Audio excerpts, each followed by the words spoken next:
Mark Gober is the award-winning author of the Upside Down series of 7 books published since 2018. The books span the topics of consciousness, politics, economics, medicine, cosmology, and more. He also produced the popular 8-episode podcast series, Where Is My Mind, with Blue Duck Media. Previously, Gober worked in investment banking in New York with UBS and was a partner at Sherpa Technology Group in Silicon Valley. He graduated magna cum laude from Princeton, where he was elected a captain of the tennis team. And you can find out more about him in the show notes. And also, please check out episode 60 of The Way Forward with Alex Zek, where we discuss his book, An Into Upside Down Medicine. This one, we're going to be discussing, I think overwhelmingly, I'm sure we'll get into consciousness as you tend to with all of your books and topics. That's where it all leads back to, is an Into the Upside Down Cosmos. And you can find that in the show notes as well. I'm super stoked to be talking about this at this point in history, because in the past couple of days, as several of you who are listening or watching might be aware, there was a group of people who participated in what was called the final experiment, which I wholly disagree with the title, and we'll explain why in this case. But they traveled to Antarctica, and it was comprised of people who believe that the Earth is a globe and people who do not believe that the Earth is a globe, and traveled to Antarctica to see if there was indeed 24 hours of sunlight. And there's 24 hours of sunlight. And so now we're presented with a lot of people saying that this is the end for flat Earth. And I think the other big claim is that this proves the globe. So why is that statement in and of itself problematic?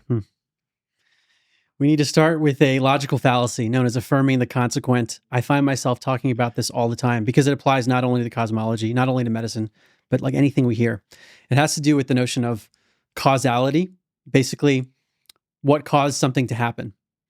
And the way that I like to explain it now is just because an explanation or a model can adequately explain an observation doesn't mean that that model is correct. Let me give my favorite example that many others have used as well. If you go outside and see that the grass is wet, do you conclude it rained last night? That is one possibility. But there are many other reasons for wet grass, like sprinkler systems or dew or interdimensional beings entering our dimension and pouring water on the grass. The point is we could come up with a million explanations as to why there's wet grass. And what often happens is people get stuck into one model. It rained last night. And then any new observation is force fit into that model. Mm-hmm. So with regard to the quote unquote final experiment, it is true that the conventional globe model can adequately explain what was observed, but that doesn't mean that's the only model that could explain what was observed. Right. Right. That's a really good way to put it. And the example that I like to give, in addition to the rain one, is let's say we're at a basketball game in the 1950s, and every time we see a dunk occur, the crowd goes, ooh, that specific, ooh, right? And at one point during the game, I'm bending down, tying my shoes, and I say the 1950s because we don't have cell phones at the time, so let's just play with that example. But at one point during the game, I'm bending down, tying my shoes, and you're still watching the game sitting right next to me. I hear, ooh.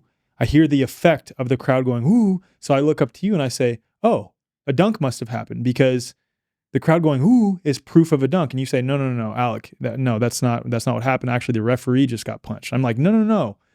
The crowd going, ooh, is proof of a dunk. The point that we're getting at here is pointing to effects as proof of the cause without first establishing the only way that effect can occur is because of said cause is an affirming the consequent logical fallacy. And that's what a lot of people do with all areas. So this applies not only to cosmology, but applies in so many other areas. But I think I'd like to start with, after we've answered that, what led to the formation of this book in the first place? Because you're a freaking machine, man. Like you're a machine when it comes to book writing. And I just like the story of how this book even came about. Well, in some ways, I can thank you for this one, just like I can thank you for the medicine book. That's why I said to bring it up. I'm just kidding. Because last year, I was here in Texas interviewing about my book, An Into Upside Down Medicine. And after the interview, you said, I'm throwing this conference called Confluence. You got to come. And I was like, I don't really know what that is, but okay, I'm in. and that was April of 2024. And when I attended that conference, it was right after Steve Young's book came out, A Fool's Wisdom, and he's a theoretical physics PhD. And right before going to Confluence, because everyone was talking about it, I got his book. And among other things, he talks about his journey as someone who's conventionally trained in physics. And he was confronted with beliefs that challenged the spinning globe model of Earth. At first, he dismissed it and then spent years on it. And he says in the book, I don't know with 100% certainty what Earth is, but I know with 100% certainty that it's not a spinning globe. And that was kind of a mic drop for me to read someone with his academic stature saying that. Like, that should never happen with someone so well educated. If there's even one person, and you don't even know how many other people might have skepticism as well who haven't written books. And the way he explained things in a very simplistic way helped me at least understand what people were talking about. Then I went to Confluence, and people were talking about spinning globe model, or challenges to the spinning globe and flat Earth and all these things. And I didn't have a firm opinion on it. And some people were asking me, what do you think about it? And I also noticed a lot of people who were challenging germ theory and virology were also challenging cosmology using the same logical fallacy arguments. Basically, that in mainstream medicine, there are logical fallacies that lead us to conclude things that might not be true. And they're saying if you apply this way of thinking to cosmology, you end up in a similar place. So the wheels start turning in my mind, because I had heard people talk about flat Earth. I had heard Dave Weiss several years before. And I remember thinking there's some interesting points here, but there's just so much to unpack. And I was working on other things. And for whatever reason, I got roped into it after several conversations at Confluence. One I remember with Yerasimos and Melly Neubeck, that maybe the last day they were talking about it, and they're like, why does this topic matter? What the shape of the Earth is? And I was just listening to what they're saying, and then I know so many other people think it's such a big deal. And then I went home, started looking into it a bit more, and got resources from a number of people, including Kelly Brogan, who just had some places to start in terms of what the arguments are. Mm-hmm. And I spent a few days on that, like devouring a lot of these resources. And I came to a very similar place where I've been before writing other books of, there's a lot here. I don't really know what's true yet, but this is super important and I've got to look into it more deeply. Mm-hmm. That's the origin story. The more I looked, the more I realized there's an argument to be made here. And for all of my books, I find that there's a part of me that's not sure if I can do it. Like, number one, are the arguments good enough? And number two, if they're good enough, is this something I can publish? Mm-hmm. Will my publisher allow it? Because I just send the manuscripts to my publisher, and I never know what they're going to think. And I concluded that there was enough here to challenge the conventional model. And before I pause, I want to give a framing here that I don't hear enough of. That it was compelling enough for me to say, we need to start from scratch with regard to cosmology. Two main points. One is that if you talk to any mainstream physicist or cosmologist, they will acknowledge that only 4% of the universe, using the conventional models and laws of physics, can be explained. 96% is dark matter and dark energy, which I'm sure we'll talk about later. This mysterious stuff that you basically have to plug in order for all the math to work. I know I'm simplifying it, but that is a huge deal, which means that even from a conventional way of thinking, we don't understand what's going on in the universe. Mm-hmm. That's big. 96% of the universe is a big mystery, and maybe that 96% isn't even there in the way that they think it is. Mm-hmm. That's point one.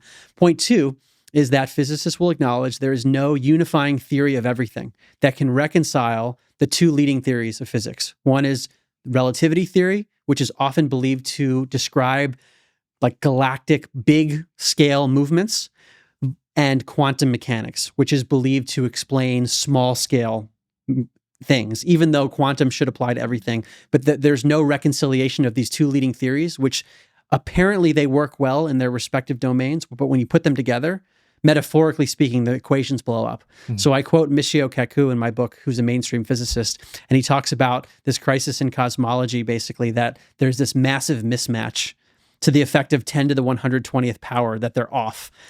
And he says this is like, I believe he says this is the biggest mismatch in the history of physics or cosmology. I'm paraphrasing. Mm-hmm. But that should tell us right there, 96% of the universe is unexplained, and we have no unifying theory of physics that can reconcile the two leading theories. Something big is wrong. And that means that those who say, well, the conventional model of how things work in the universe, that it's good enough for me. Right. That can explain things really well. No, it can't on its face. Right. 96%, no unifying theory. Like, I hope your audience just repeats that in your mind, because there's a tendency to say, well, I can explain this with the heliocentric model. Earth revolves around the sun. well, maybe one model can explain certain observations, like we were saying, but beware of affirming the consequent. Just because a model can explain certain things doesn't mean it's the correct model, and the current model has some very big holes. Right. Right. That's so well said. And I think all the things that you're pointing to there regarding relativity and regarding like the quantum model of things ultimately ties into heliocentrism. And that's the thing that people miss when it comes to this, is what you're pointing to is that there are huge gaping holes with heliocentrism itself, because it is inextricably linked to both of those things that you were just bringing up earlier. And you said we might cover dark matter later, and that's actually what I wanted to cover next. So could we go a little bit more deeper into dark matter and what you uncovered? Yeah, and this is how I start the book, actually, because I think it's the mic drop in my own mind of how I think about it. It maybe gave me the confidence to write the book, if I really reverse engineer this, because I started my first book and End Upside Down Thinking talking about dark matter and dark energy, and so much is a mystery, and therefore we should question the nature of reality and question the nature of consciousness. But what I didn't do was look back at what those entities are, and dark matter in particular I like to talk about because of some recent findings. So dark matter was quote unquote discovered, and you'll see why I say quote unquote discovered, in 1933 by an astronomer named Fritz Zwicky, who was observing a cluster of galaxies called the Coma Cluster. And basically, the way the galaxies were behaving did not line up with Einstein's theory of gravity, the general relativity theory, which came after Newton's gravity. So it's sort of like a revision. And there was missing mass. Basically, there needed to be much more matter present in order to explain the observations. And it wasn't like the amount of missing mass was off by a tiny bit. There was under 1% of the amount of mass that should have been there, and it wasn't there. So there were basically two options as I see it, decades later. One is they discovered that there must be matter that we don't understand called dark matter, and that's the prevailing theory. So that's where we are. There's just something we don't understand, and that's how we can preserve Einstein's relativity and gravity. The other possibility is maybe gravity's wrong and Einstein was wrong, and they just plug something in. It's known as a post hoc rationalization in order to preserve the model. Can I explain what that is just real quick? Yeah. What he's saying, post hoc rationalization, is essentially where you come up with a rescue device in order to explain away an example in which aspect of a model was falsified. So you falsify something. For example, what virologists do, because I'm sure many of you are aware of the arguments on virology, is they claim that the reason you can't find virus particles inside the fluids of a sick person is because there's not enough present inside the fluids, or the virus is too weak to isolate or purify from the fluids. So when you show that you can't even find this in the fluids, which is what they claim, right, thus falsifying their claim, they come up with a rescue device in order to explain away why they were failed to validate that claim. Tom Cowan calls it inventive reasoning. Yeah. You just invent something out of thin air, and then you can preserve the model. Because think about how disruptive it would be if we had to rethink gravity completely. Right. And the next step is where I really got interested, which is that recently an astrophysicist named Pavel Krupa at the University of Bonn in Germany. So this is someone who has a Wikipedia page, a mainstream credible astrophysicist, has been working with his colleagues around the world for over 2 decades looking at dark matter, because this is a very popular area of physics. And he claims they have falsified dark matter with more than 5 sigma confidence, which is like 99.99+%, meaning that the observations you would expect based on the theory of dark matter are not found. Wow. So to me, it seems like a cosmological house of cards. And let's just start from the beginning here with gravity, because I do think it's important to examine the fundamentals of physics that uphold the conventional model. Right. Newton's gravity is the idea that an apple falls to the ground because the mass of Earth is greater than the mass of the apple, and mass attracts mass. That's the basic theory. And we're trying to explain. We all know an apple falls to the ground. The question is, what is causing that to occur? Let me stop. I just want to emphasize this over and over again. Sorry, I don't want to interrupt you, but it's important to emphasize this. No one is denying the effect of apples falling to the ground. No one is denying that effect. Not Mark, not really anyone else who's a serious skeptic of the accepted model, let's say. We're not denying the effects. We're trying to determine what is the true cause of those effects. Okay, sorry. Please proceed. Yeah, very important. We're not denying The question is gravity the cause? Right. Is it because that mass has some magical force within it, where mass attracts mass? It is kind of a mystical idea, Right. Newton's notion of gravity. Or is there something else going on? And many people talk about Newton's gravity as a law, like colloquially, but it is unable to explain certain phenomena, like Mercury's motion. It cannot explain it. Mm-hmm. So this gets to, maybe we're getting ahead of ourselves. The idea I talk about in the book, that if there's a law that says that all swans are white, and you find a million white swans all over the world, and there's a single black swan, that means your law is incorrect, because all means all. We can't just sweep these anomalies under the rug. So the point is, there are some issues with Newton's gravity. Even though it might be able to explain certain things, like we said earlier, just because you can explain certain phenomena doesn't mean it's the correct model. Right. So there are problems with Newton's gravity.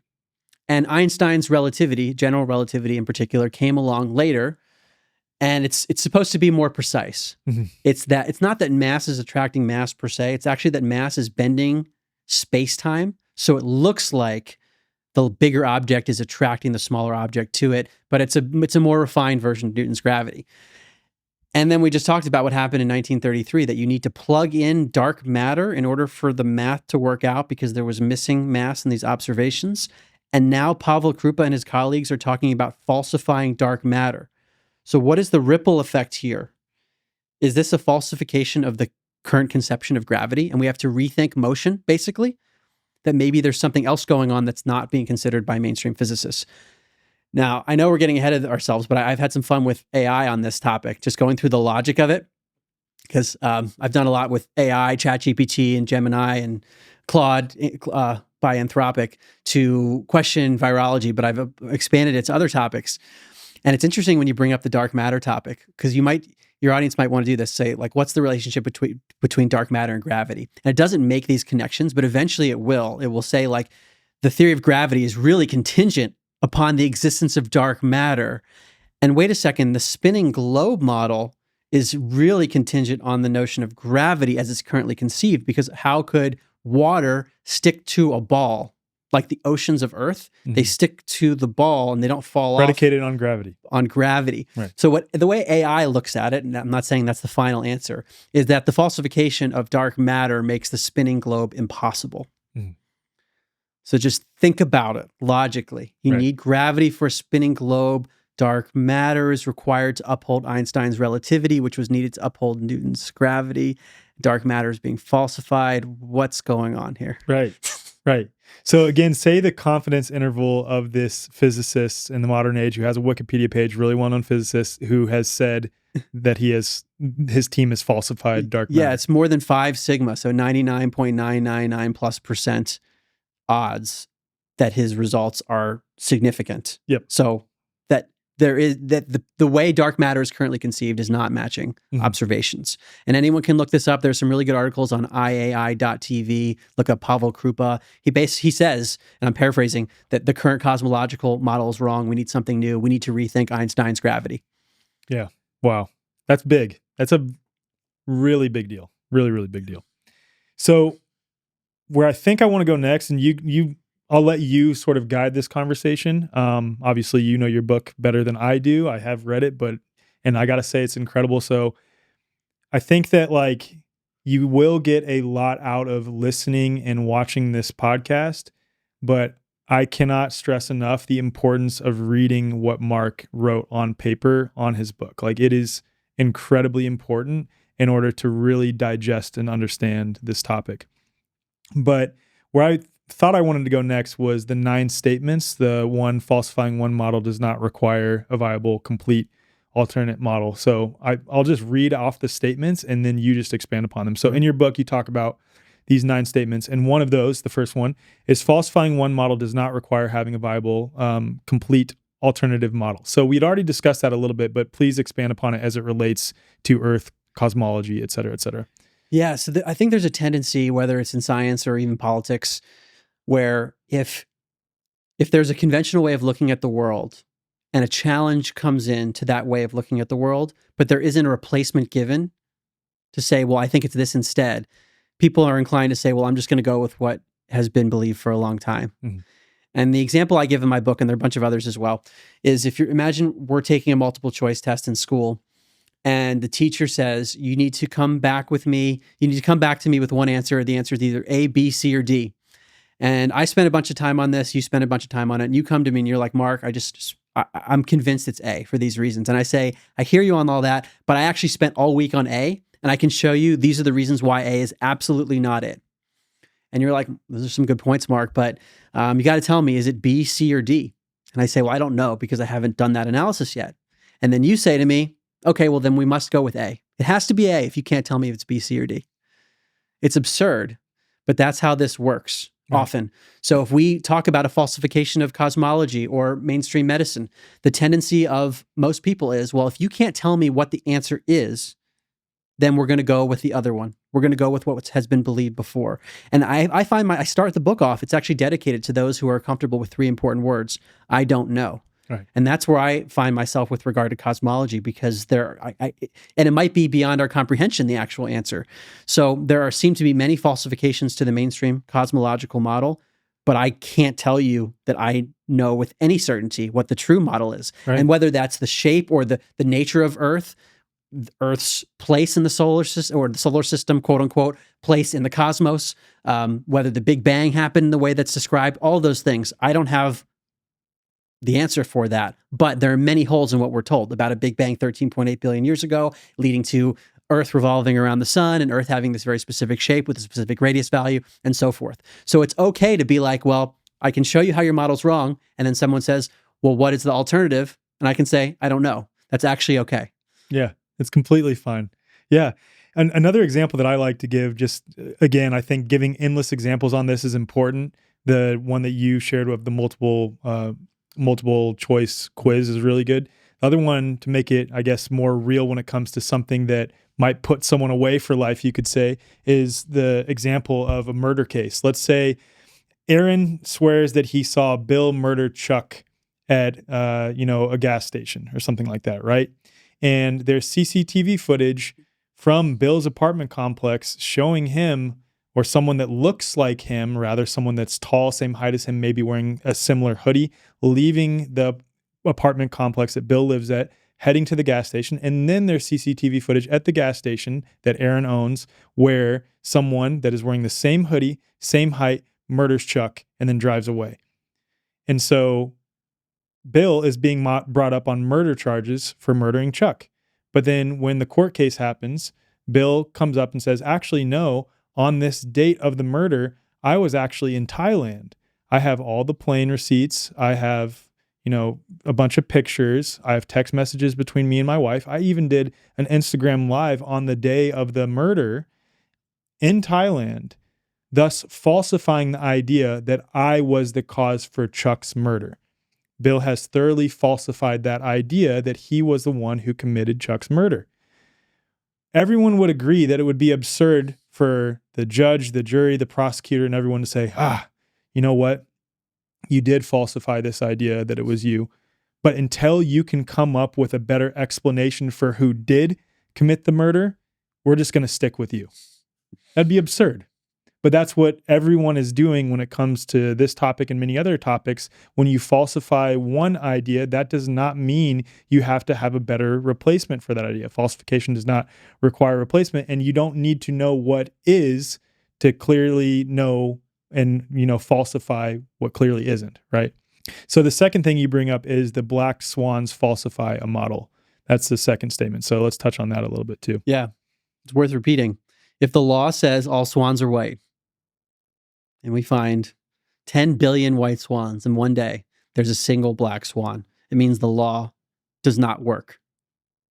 So that means if there are quote unquote anomalies that don't fit a model, those need to be paid attention to rather than swept under the rug. And this has been a theme for me for all the books I've written, is that I end up coming across these anomalies that don't fit the model that we're told is true.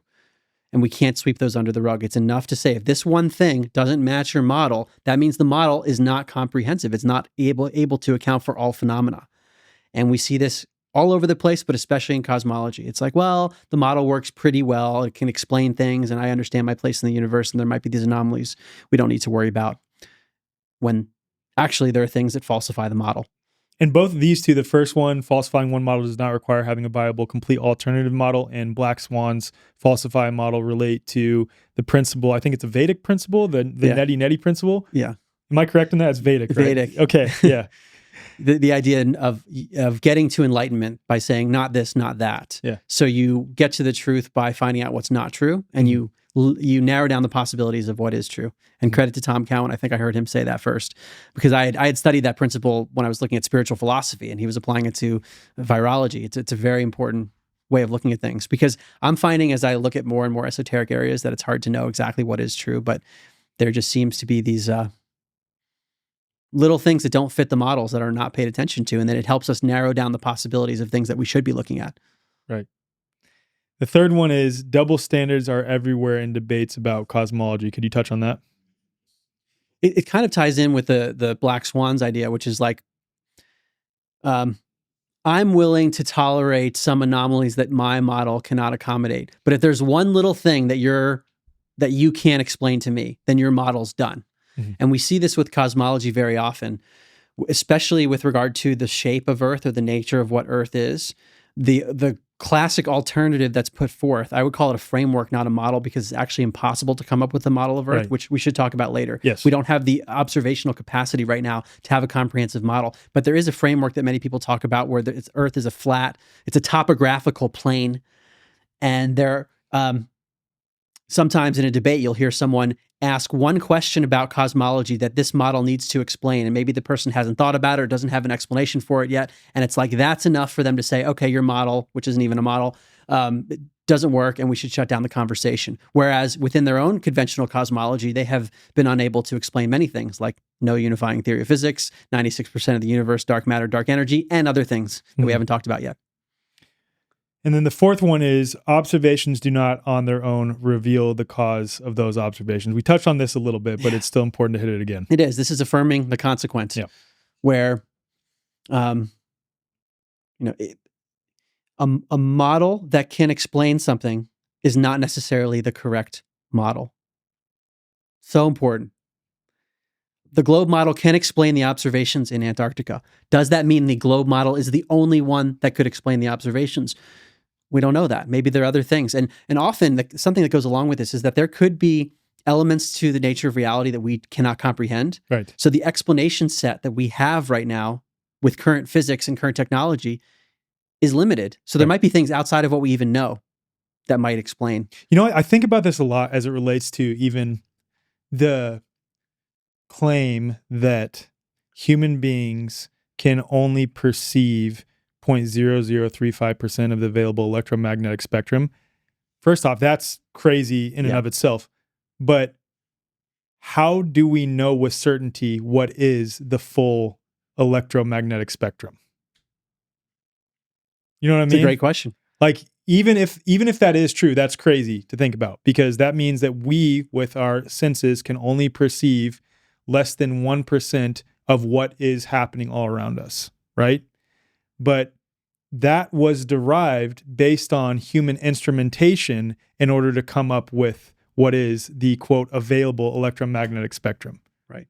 You know what I mean? Completely. Yeah. And the same thing goes with auditory stuff that we can only hear, but how do we know what's the full spectrum of frequency that exists? Right. And when we start getting into the nature of consciousness, the nature of reality, which I do later in the book, it blows everything up, because there seems to be a reality that's beyond what our perceptual organs show us to be true. Absolutely.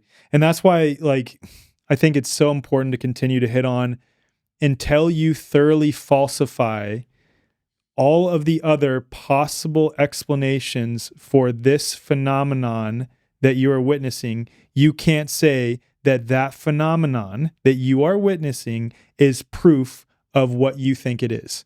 Again, that's affirming the consequent, and we can come up with countless examples of that.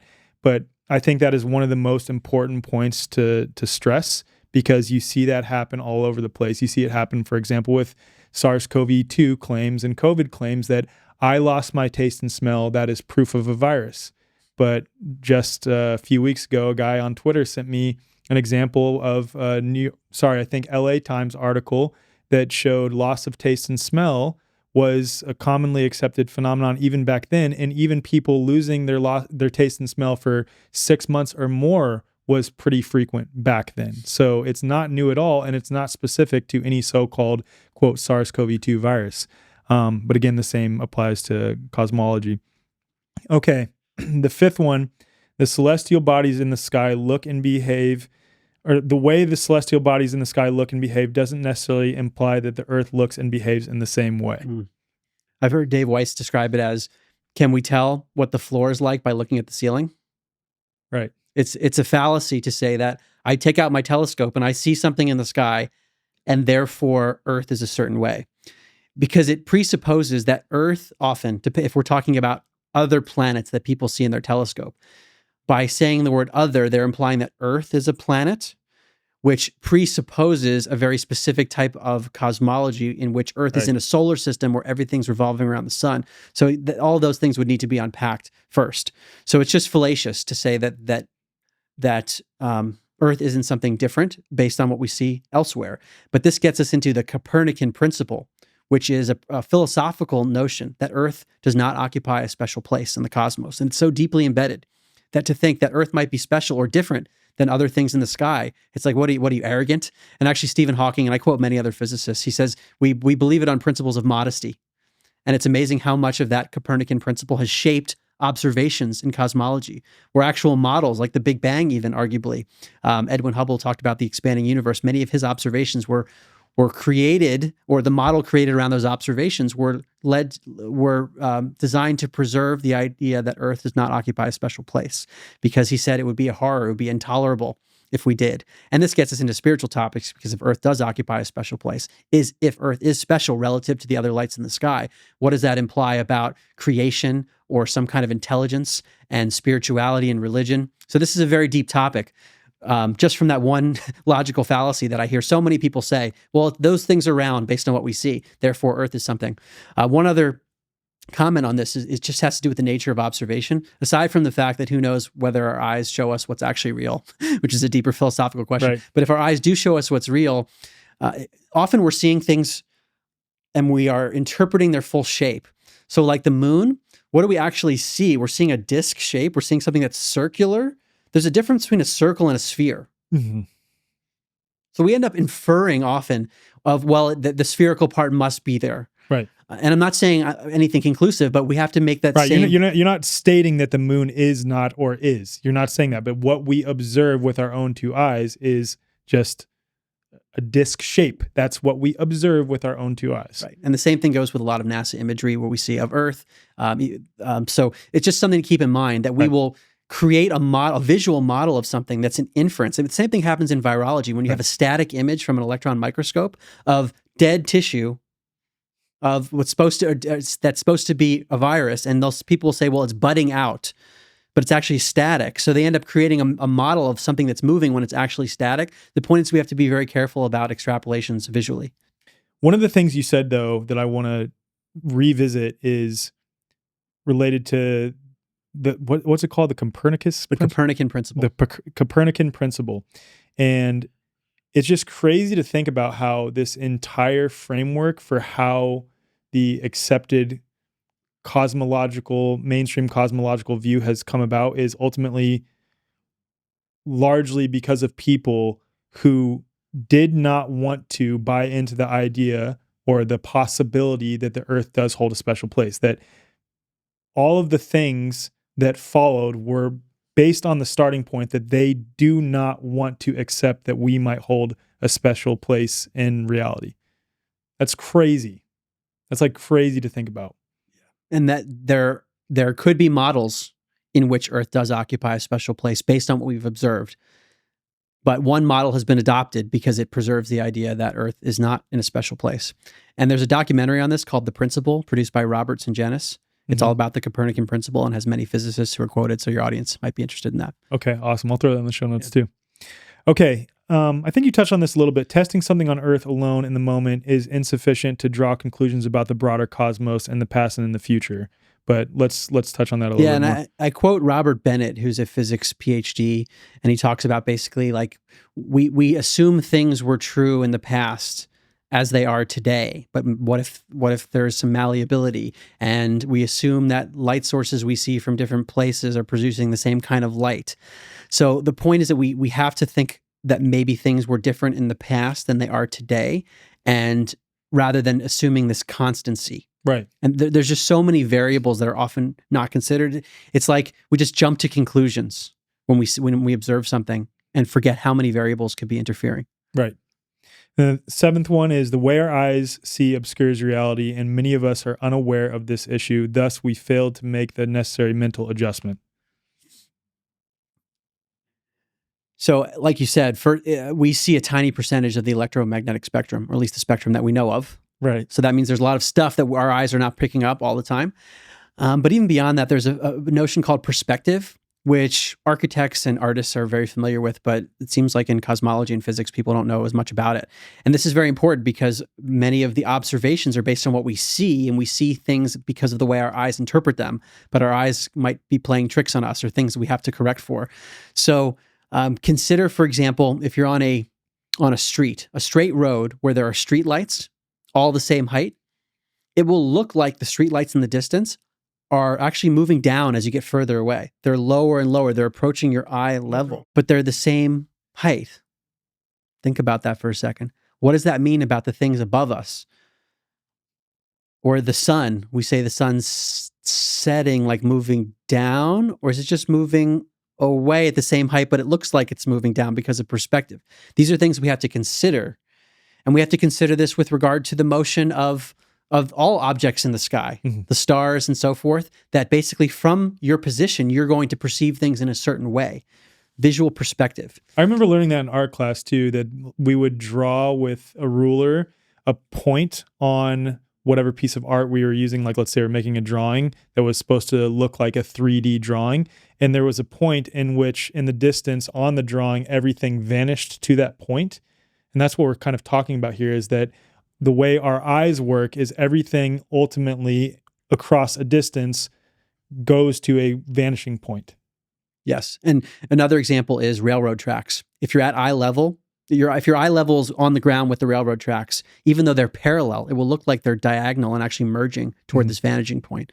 So we have to correct for that when we're making any cosmological observations. So we end up seeing in curved visual space, as Austin Whitsitt describes it. He has a great video on what's known as the azimuthal grid of vision, where he explains that if you apply this visual perspective in terms of how we see things from a 360-degree basis, we end up having this dome of vision based on how we have. First of all, we can't see forever, and there's an attenuation of light.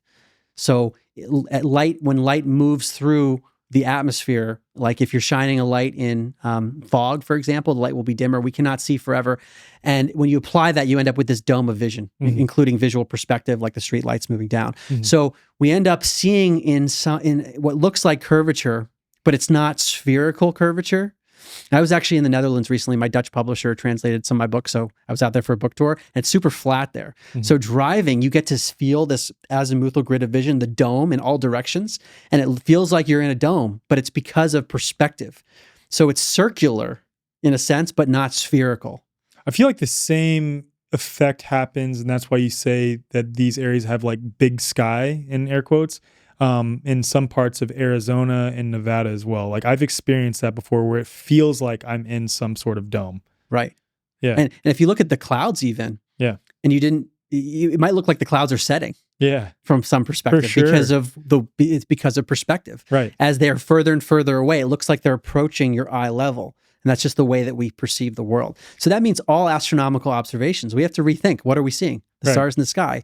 What's actually going on? That's why I'm blessed that I grew up in Kansas, because I've driven across the state of Kansas so much, where you see just such a long stretch of I-70. And I-70, I mean, Kansas is so incredibly flat that you can see where the clouds are appearing to meet the road in the distance pretty easily. And I don't recommend anyone do that drive. It is like the worst drive ever, but it gives you perspective into what we're talking about here. Okay, so the eighth one, and I think this one is severely overlooked when it comes to how people frame their perspective of observed reality. And you write, math is a tool. It is not evidence that a model is correct. I see a lot of people in all areas, and I used to do this as well, appeal to mathematical modeling in order to assert that reality is a certain way. Why is that problematic? Well, think about how many assumptions go into mathematical equations. How many of those assumptions are being examined as to whether or not they are true? So the assumptions need to be examined. And also, math can be made to fit certain situations. So math is a useful tool, but it's not necessarily proof without having everything examined first. Right. Like the presuppositions. Right. Like you and I could sit here and do an experiment based, well, a study based in physics where, for example, we drop something or we throw an object a certain speed and then we can calculate the weight, we can calculate how fast we threw it and come up with something to describe math as a descriptive way to share how that all occurred, what we actually observed to happen. But likewise, math can be used to describe something that is totally theoretical, that has not been proven to be true, that is totally made up, let's say. Mm-hmm. And that's the issue with appealing to math as proof, is that it is a tool, or I like to say a language that can be used to describe something that is real or something that is totally unreal. And what we see a lot of, and I think that goes back to what we're talking about with dark matter and there's no unified theory in physics, is that a lot of that is predicated on mathematical modeling, some of which might have been observed in reality for which they applied math to, also with amalgamations of several things that they have not observed at all in reality, sort of layered upon it piece by piece. Right. So if we wanted to be very precise with regard to any equation, we'd have to go back to the origin. Where was this established? What were the assumptions? And then how is it being applied? So the point is that math is not necessarily proof. It is a useful tool, but you can't just say that's the math works and therefore the model's correct. That's doesn't why always work that way. Yeah, that's why I get so frustrated when people say math is the language of the universe. And I used to think the same thing, but now I know that that's simply not the case. Math is a tool to describe how both real things work and also can be used in order to put forth, fantasy ideas of how things might work. That's the issue with saying something like math is the language of the universe. That's not necessarily true. Math is a language, but to say it's the language of the universe is implying that it can accurately describe everything that we are witnessing. And think about how many theoretical mathematical models have been created that led us down a very negative path. COVID, for example. Right. There are many questions about climate-related models. And we even see this in meteorology, like how often are they correctly predicting the temperature 2 weeks from now in any given location, or the weather patterns? There's so many variables, even with complex math. Right. And sometimes equations can be very sensitive to initial assumptions. Right. So the point is, if someone says the math proves it, we'd have to look many steps deeper to see all the variables involved, where the equations come from, what are the assumptions. Perfect example of that is yesterday, there was no rain on the forecast at all. And then my wife and I got rained on. As we're How could that walking be if the math said? The model has to be correct. Right. And granted, some models do give things probabilistically, but the point is we've seen it lead us astray before. Yeah. All right. The ninth one you bring up in the book is beware of the appeal to personal incredulity, logical fallacy. Can you touch on that and why that's important? Yeah, it's basically the idea that if I can't conceive it, it must not be possible. And there's so many things that are beyond what we can conceive of. Like Donald Rumsfeld talked about the unknown unknowns. Right. We have to keep that in mind. What's that one quote that's like, it's not the things that you know that get you, it's the things you don't know that end up getting you, or something like that. Yeah. I think there's a quote like that. It's a similar principle. Yeah. So we have to keep in mind that just because our limited perception might not be able to comprehend something, or we just say, let's say with regard to a conspiracy, I can't conceive of how this information could be concealed, therefore it's not possible. Right. That's not a logical approach. Right. And this ties directly into affirming the consequent logical fallacy. It's pointing to effects as proof of cause is not proof of cause unless you falsify all the other possibilities that led to that cause or directly observe that thing causing the effect in question. Right. That's what it all ties back to. But it requires mental energy, because we could come forth with a claim and someone who's not familiar with it says, well, I can't believe how that could be true. I'm just going to go on with my day. That's what happens very often. Or I'm going to go back to this falsified model. That's what a lot of people do. Okay, so now that we've gone over those, where I would like to frame this conversation next, if it's okay with you, is going into all of the things, we've already discussed dark matter a little bit, that falsify the currently accepted heliocentric model. And again, I want to be clear before we proceed. I think Mark and I can let's hold each other accountable. If either of us makes an assertion or makes a positive claim, we'll have to say, how do you know that? I'll stop you, you stop me if either of us do that at any point in this conversation. But the point is, and this is a maxim of law, the burden of proof lies on the individual bringing forth the positive claim.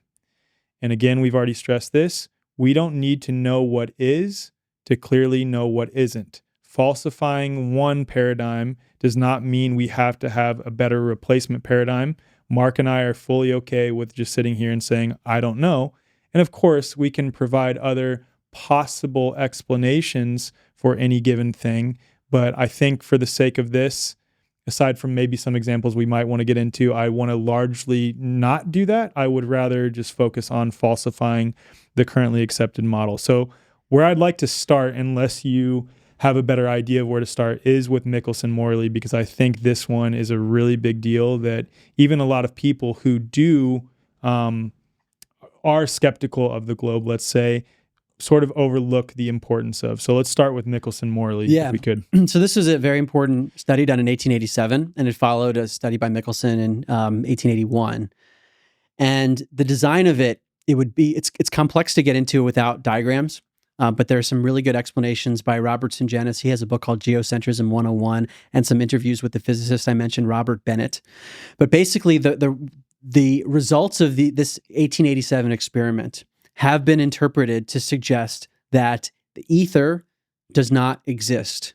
And then the second part of it is, and Earth revolves around the sun. That second part is not often stated, even though in the title of the paper it talks about Earth's motion. So often people say the 1887 study, Michelson-Morley, disproves the ether, but it also presupposes that Earth moves.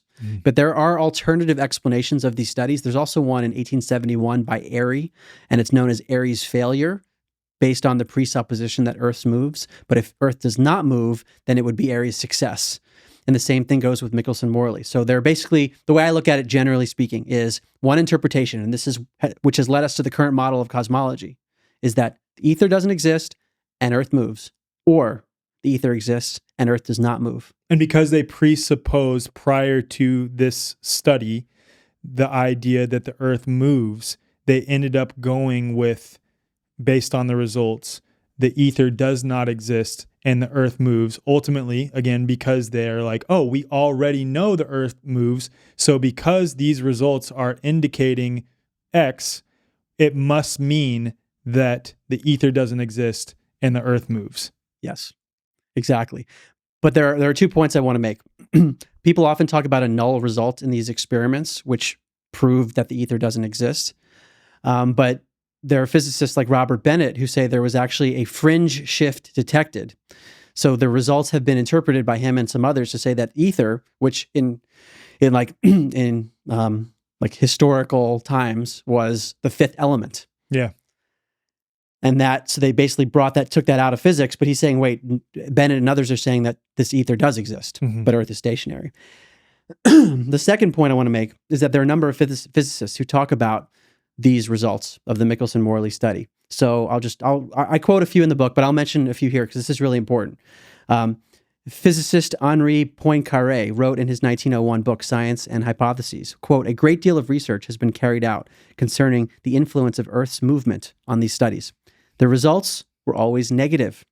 He commented in 1905, "Are we about to enter now upon the eve of a second crisis? These principles on which we have built all, are they about to crumble away in their turn? Alas, such are the indubitable results of the experiments of Michelson." And I could go on, where there are many physicists who are basically saying, here's another one. The failure of the many attempts to measure terrestrially any effects of the Earth's motion. That was Wolfgang Pauli, a Nobel Prize-winning physicist. We could go on. So that it's not a slam dunk in the way that many people say, that the ether has been thrown out and that Earth is moving.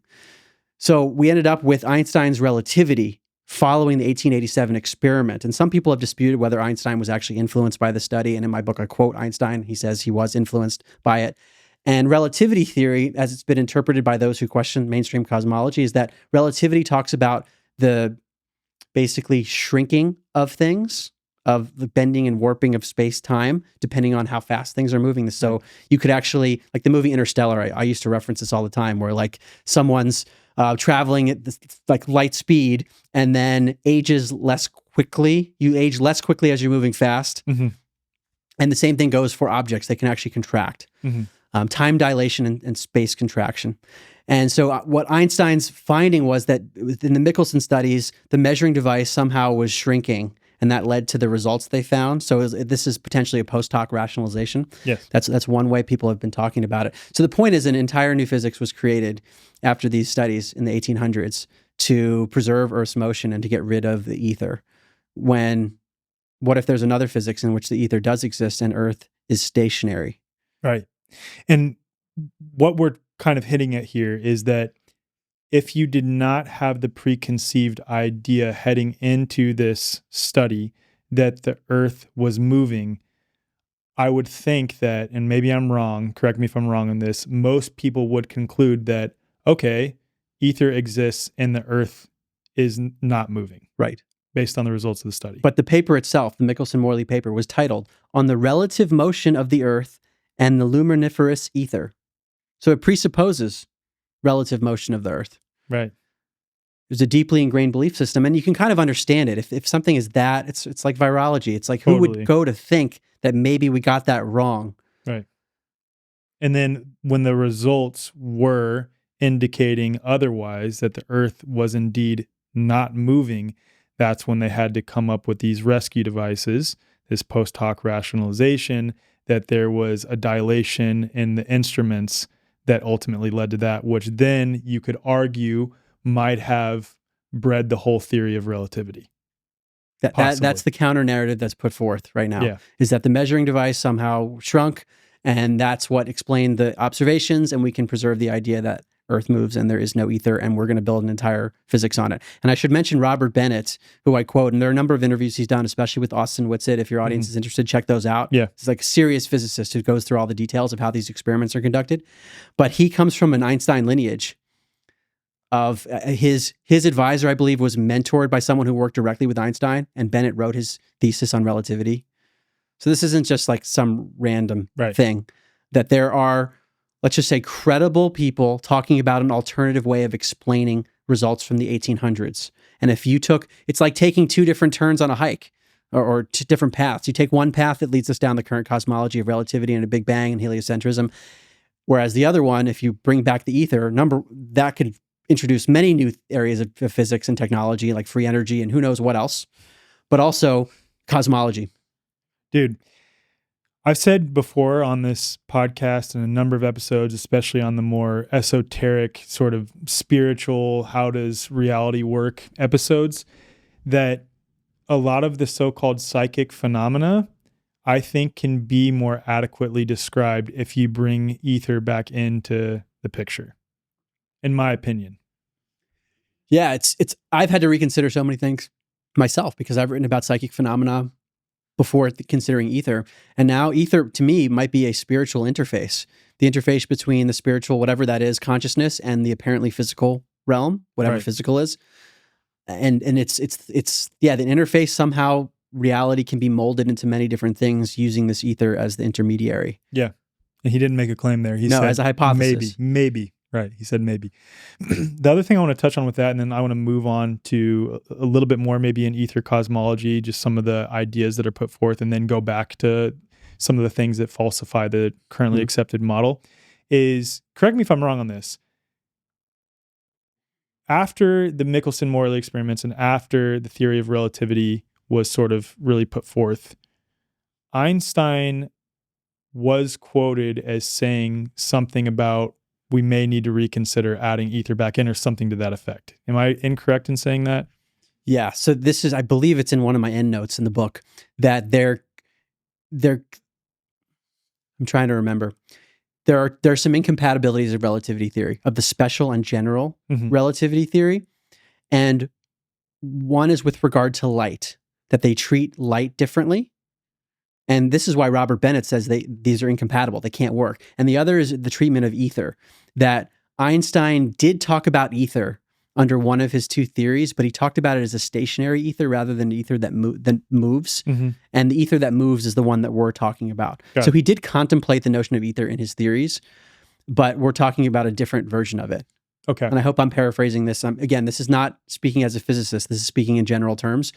But I do reference some resources in the book to go Got it. deeper on that. Okay. Yeah. So read Mark's book. Okay. So let's talk about ether cosmology just a little bit, because Austin Whitsitt is one of the big proponents of that possible way to describe some of these things in reality. So can you touch on what you cover in the book related to ether cosmology? Yeah, I found it super interesting. So I thought it was worth mentioning. And there's a lot of momentum in terms of talking about how we can bring together many areas of physics into a comprehensive cosmology of Earth that accommodates many of the anomalies with regard to the globe model. So it's the notion that Earth is a stationary topographical plane. Some will call that flat Earth, but the term flat is really not descriptive because topographical means there are peaks and valleys. Right. But it's a plane, basically, that serves, the technical term is that it's a block domain wall. It's like this inertial plane that is in the middle of a toroidal field. And to me, when I heard that, that was super interesting because the torus seems to be an important area of physics and just so many, and the way forward, it's important everywhere. And so the idea is that the center point of the toroidal field is the center of the plane of at least what Earth is. There might be something beyond Earth in that framework, but that the toroidal field goes through what many consider to be the North Pole, the center of this Magnetic north. the magnetic north. Mm-hmm. And that the cosmology of what we see above us also could be accommodated by this as well. Okay. Robert Bennett talks about like an ether drift in the Aries experiment. So like that the ether is affecting the way that we are perceiving things as well. So I actually don't know how it all fits together mathematically, but it's the idea of a toroidal field surrounding the plane of Earth as something that could be tested, or at least explored.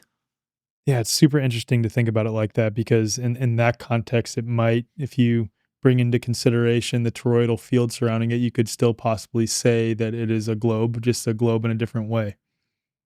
And I've seen people draw that out. Yeah. The toroidal field in a globe. Yeah. But when we're talking about ether cosmology, it's typically associated with a plane. No, I know. No. I'm saying if you take into account the torus piece of it. It looks like, Yeah. It could still look like a globe. That's what I'm talking about. Just the toroidal field surrounding some sort of plane. The toroidal field, that itself is more spherical looking, is what I'm saying. Yes, it does look like a sphere, or like two spheres, basically, because that's to go through the middle. Yeah, exactly. And the question is, what is that toroidal field? Is it something physical? Could we perceive it with a different set of perceptual organs? And that gets into lots of questions about what we observe. A lot of people who claim to be able to see, and again, I've never validated them myself, auras, like people's auras are biofields, for example. Like if someone's be able to perceive that on the Earth, possibly. Yeah. Okay. Back to falsification. So this is a big one, is falsification of curvature. And in your book, you highlight countless examples of falsifying the accepted mainstream radius of the Earth. And again, I want to emphasize what Mark brought up earlier regarding black swans falsifying a model. If you find even one anomaly in a currently accepted model, then you need to rethink the entire model, rethink the entire premise. And that's the whole point here. So the falsification of curvature, what did you uncover in your book? And this one seems like an easy thing for many people to test, that if Earth is what the conventional model says, it has a radius value of roughly 4,000 miles at the equator. And also the model says that Earth is not a perfect sphere. It's an oblate spheroid, as Neil deGrasse Tyson said, colloquially pear-shaped, but basically a sphere with that radius value. Then there should be objects that are not visible from certain points because they're literally blocked by the physical Earth. They're below the curve. It would be like if you're looking around a bend, you can't see things that are around the bend because it's literally blocked. What's up, you guys? I'm here with Matt Maruca, the founder of Raw Optics, to talk about something that I would say the overwhelming majority of people in the holistic health community totally overlook light and circadian rhythm health. All of our cells contain these organelles called mitochondria, the powerhouse of the cell. They make energy, they convert food into useful chemical energy. And it turns out mitochondria are largely controlled by our circadian rhythm. Our mitochondria are more active during the day under the influence of sunlight. When the sun goes away, our mitochondria have the opportunity to rest, repair, and regenerate when we're not being active. When it gets dark, the brain releases melatonin, and melatonin goes in and actually repairs the mitochondria, repairs all the oxidative damage that happens. Now, if we're exposed to blue light from all the artificial light sources, your phone, your iPad, your computer, your TV, the lead scientist we work with, Dr. Alexander Wunsch from Germany, actually calls it light doping. So people today are sort of being light doped by their employers with artificial blue enriched lighting to increase their productivity at the expense of their health, mental health, and long-term health and well-being. And so just by being exposed to artificial light at night can actually have a massive effect on the body's rhythm, cellular repair, and overall health and function. So we designed lenses that specifically block these disruptive wavelengths of light. So that's why we created daylight lenses. They protect your eyes from the physical damage of short wavelength blue light, but also offer a bit of a protective and relaxing effect for your hormonal system as well, but not to the degree of the sunset lenses, which are designed to basically make you really tired and even kind of knock you out in the evening. So these are the two lenses we offer so that you can have protection at the right levels, in the right way, at the right time. And then sunset lenses, you wear these 2-3 hours before bed or just from the sunset until sleep so that your brain can register, okay, the sunset, it's time for me to release that melatonin naturally so I can wind down and not have to use alcohol, weed, sleeping pills, and other things that so many people unfortunately have become dependent on because we're constantly disrupting our body's release of its natural sleep hormone. So if you want to take control of your light and optimize your biology, head to the show notes or go to rawoptics.com and use code TWF10 at checkout for 10% off. On that point, real quick, with respect to the pear-shaped claim, Yeah. or the oblate spheroid claim, that would imply that there are only certain parts of the Earth where you could falsify the radius, or that the radius is different in various parts of the Earth. But even if that were the case, correct me if I'm wrong, people have falsified the radius all over the Earth, meaning irrespective of whether it's on the part that is allegedly more pear-shaped or the part that is allegedly more round, people are falsifying the accepted radius value all over the Earth. Yeah, that's a good point. That you'd have to do the math appropriately. What's the radius value? What should be blocked, basically? Right. And it also has to do with the person's altitude. Mm-hmm. So that the point is that many people have done this at different parts of the Earth, and they see things that they shouldn't be able to see, and then it's there. Right. So how is that explained? I do think there need to be many replications of this sort of thing because there are just issues with the atmosphere and who knows what else. Yeah. But if people really wanted to get rid of quote unquote flat Earth believers, I mean, you would expect the agencies to go out there and say, here's all the math, here's our telescope, this thing should be blocked by Earth, we're going to show you what we see in the telescope and get a bunch of people to do it together. Mm. I haven't seen that. Maybe it's been done, but I've seen the reverse, is that people are like, I was a globe skeptic. I was a skeptic of people who said flat Earth. So I went out and I did the math and I was able to see something that should have been blocked by curvature. Yeah, you see countless examples of that. People who believed in the globe and heard these so-called flat Earth claims, and they're like, I'm going to go test this myself. And then when they tested it themselves, or they were able to see things well beyond what they should have been able to see based on the accepted radius value of the Earth. Right. Yeah. And there are many examples, and the ones that I cite were cited in a court case. It was won by Zen Garcia. He won a case in 2019. He said he would grant $5,000 to anyone who could show real world proof of Earth's curvature or motion with two experiments. And someone submitted something saying that it was proof, and there was a disagreement. They brought it to a court, and Zen Garcia won the case, which is interesting. Doesn't prove anything, but it was interesting finding. But I liked the examples that he cited because those were things that a judge looked at. Yeah. And there were a number of them that he cited. One was the most famous case, which is the Chicago skyline. And that's probably been analyzed the most. Part of me doesn't want to harp on it too much because there are so many other ones that would have Right. to be. Some people claim they've debunked the flat earthers who've gone out and looked at it, but there are many other examples. Right. People saw things that should have been blocked by a lot of curvature, and they continue to do so. And Austin and others have said, like, the reason this movement is growing, globe skepticism, is because they're going out themselves and looking, and they're seeing things. What's going on with that? Right. So I mentioned in the book, because it's good evidence, I think, or it's an important area to research, and also hopefully to encourage other people to look at this, and maybe even the agencies to. This is a very simple thing. Like, It is. you should see it. You can see it or you can't, and you should or you shouldn't be able to see it. Let's look at a lot of examples of that.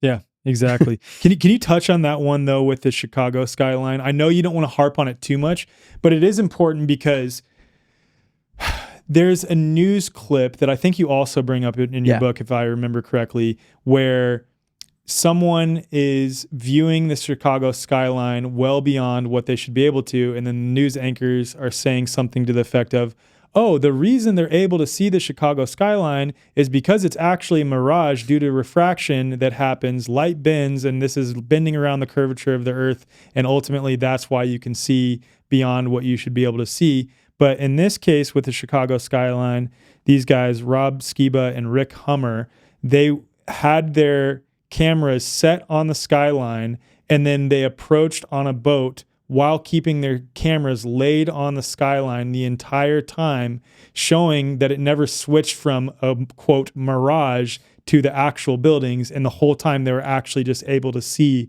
the buildings, which were well beyond what they should be able to see based on the accepted curvature. Correct me if I'm wrong on any of that. So I'm going to read this to you. Yeah. So there was an ABC 57 local news report in 2015, South Bend, Indiana. The article was titled "Mirage of Chicago Skyline Seen from Michigan Shoreline."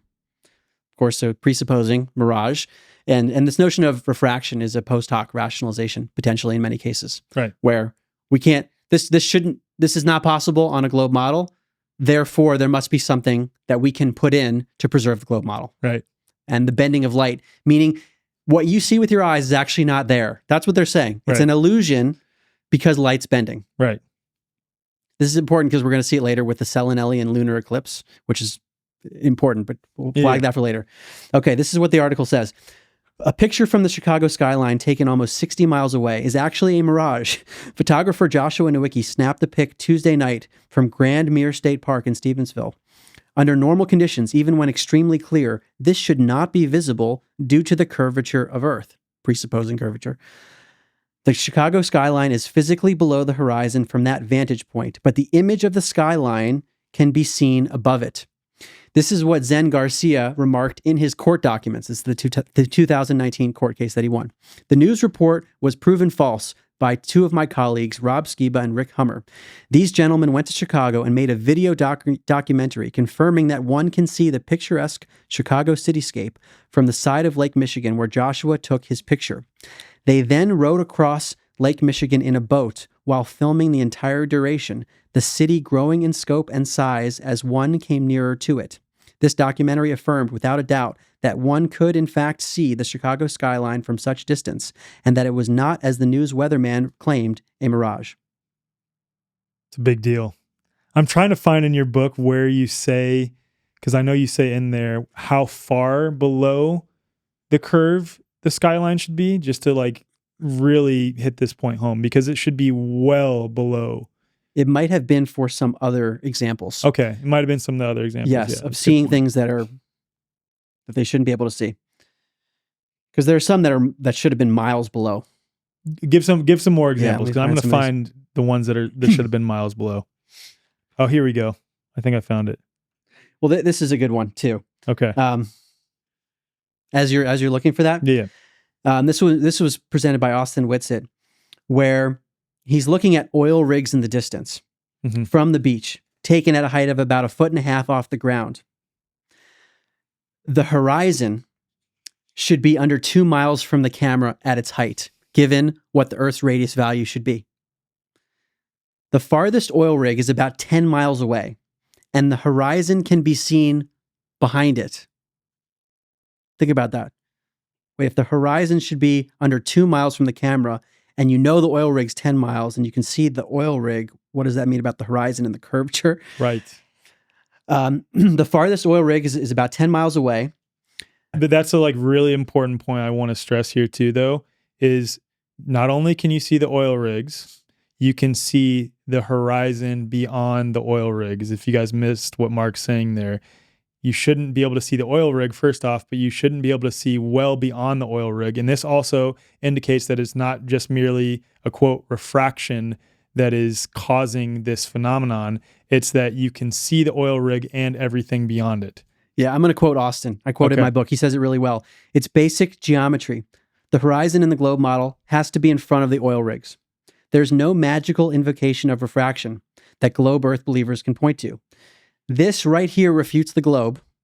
This is why flat earthers exist. They went and looked at the Earth. Boom. That's it. It's it right there. It's something that needs to be looked at more and more. Yeah, exactly. Exactly. Right. I get more and more lately, I'm getting frustrated when people refer to us, and I understand the colloquialism of like calling us flat earthers in order to describe the type of people who question the globe. But again, that implies that all of us who are skeptics of the globe claims are making the assertion that it is flat, that it is one way. And again, to emphasize, Mark and I here, many others who are colloquially known as flat earthers, are not saying that the earth is this. We're saying you have no evidence that the earth is what you claim that it is, or the evidence that you put forth, we can falsify in a number of ways, which is what we're doing right here. Yeah.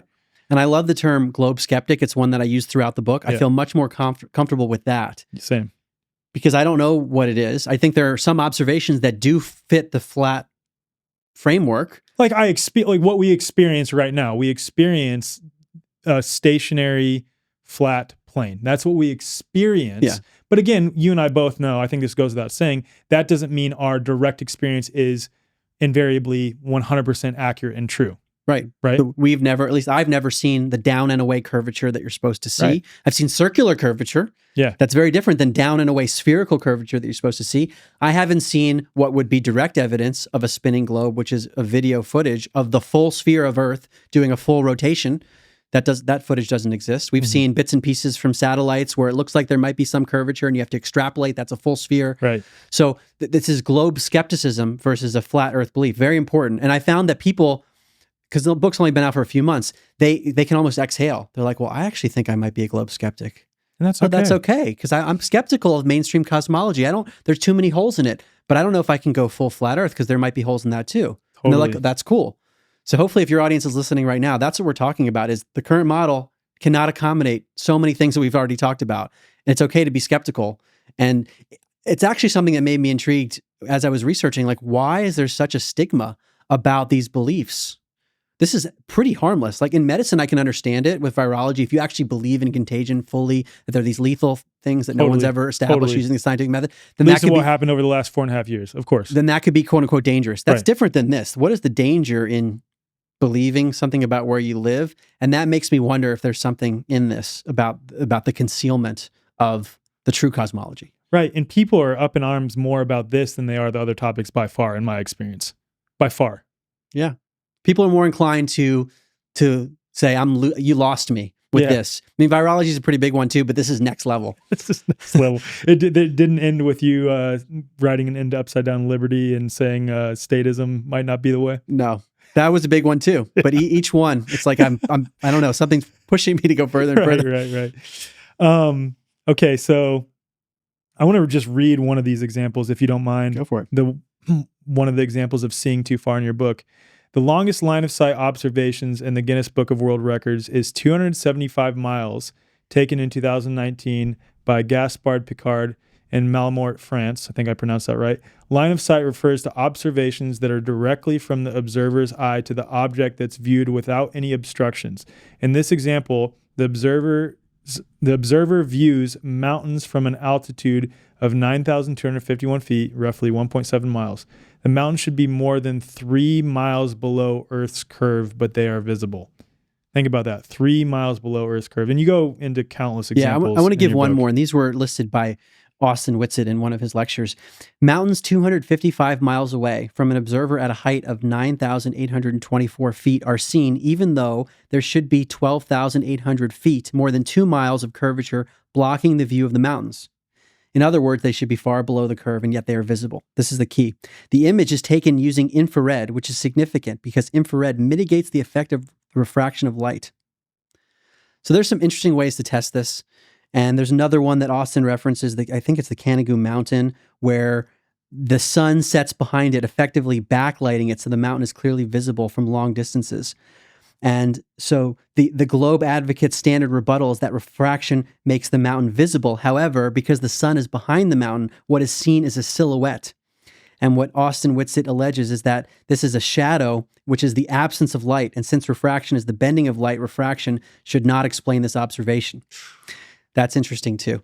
Very interesting. So another meta point I want to make, because if your audience is new to this topic, the people who have looked at globe skepticism have done a ton of work, whether they're right or not. This is not just, I don't believe anything, NASA's fake, everything's fake. Right. This is like serious evaluation of physics from the 1800s to photographic evidence.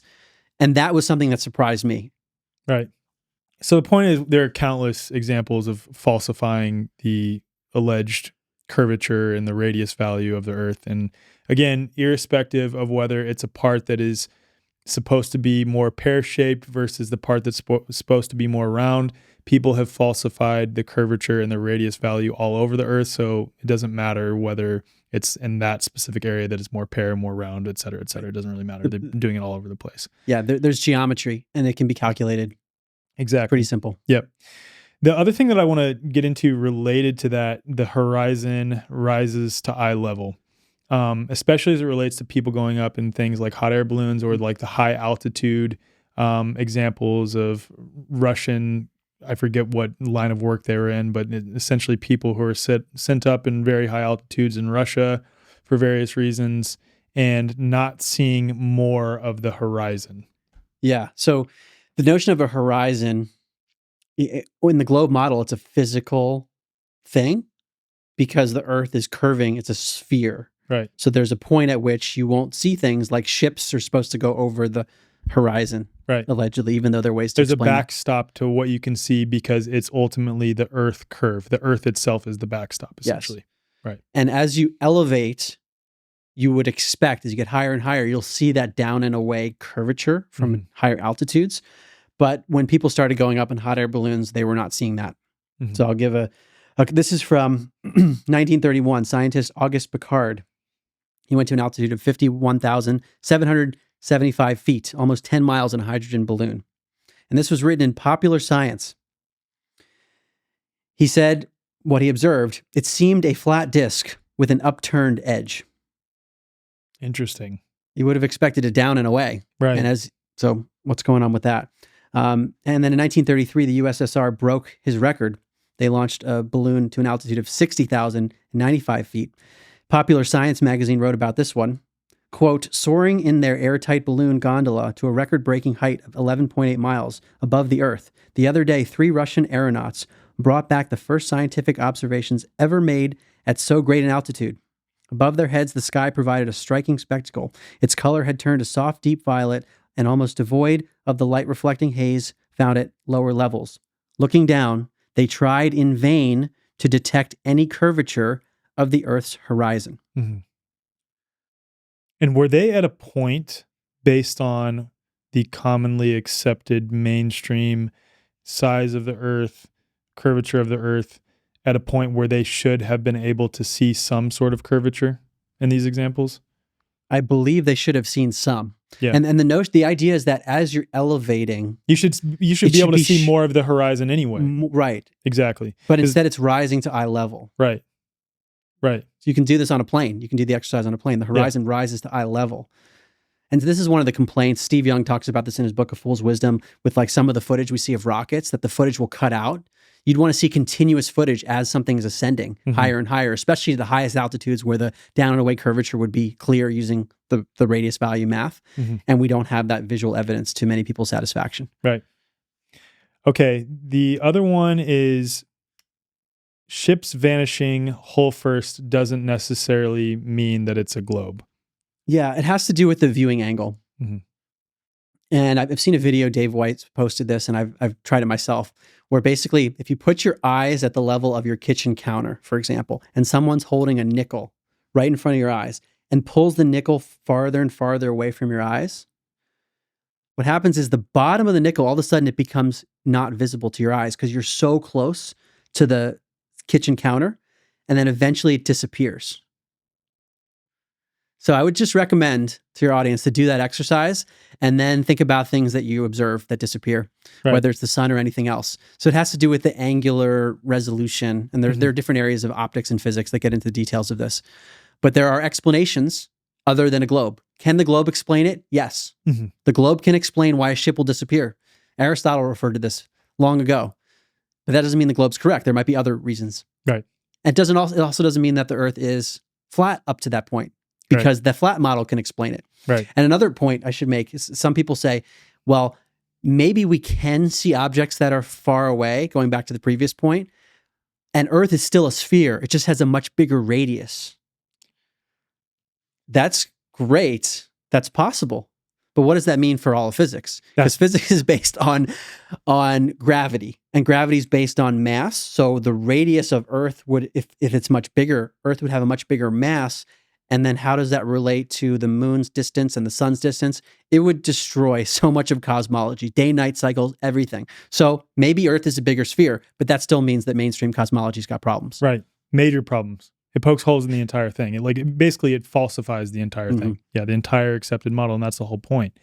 The other thing with ships vanishing hull first, and this goes back to what we had already discussed before, is it's all about perspective as well. Everything goes towards sort of a vanishing point across the horizon.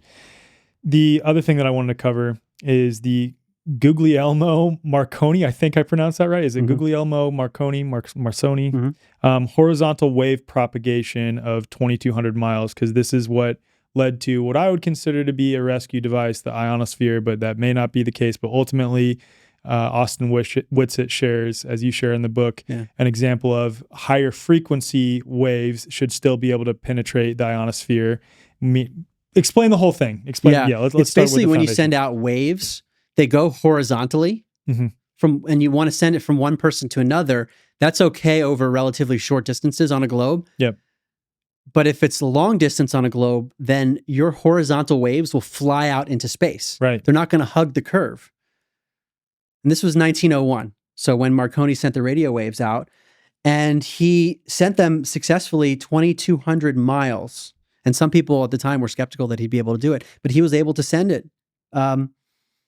Even though the transmission at around 200 miles should have blocked it.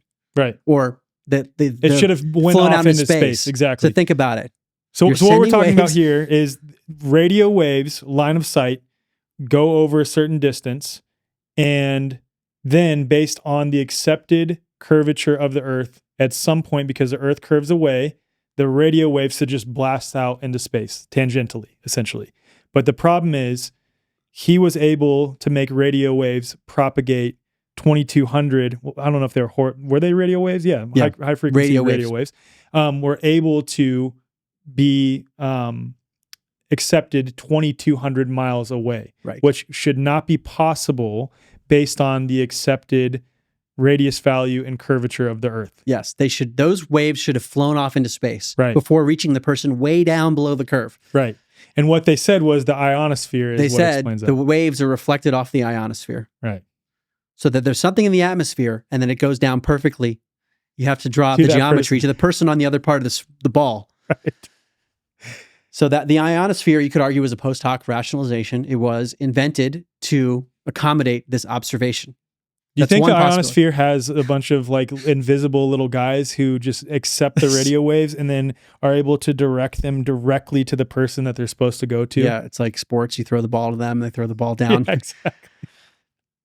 But the point is that's the current claim. Yeah, exactly. But so researchers like Austin Whitsitt have said that that's fine, except the ionosphere is only supposed to is only supposed to reflect waves of a certain frequency, but higher frequency waves should go through the ionosphere. That's what they claim, right?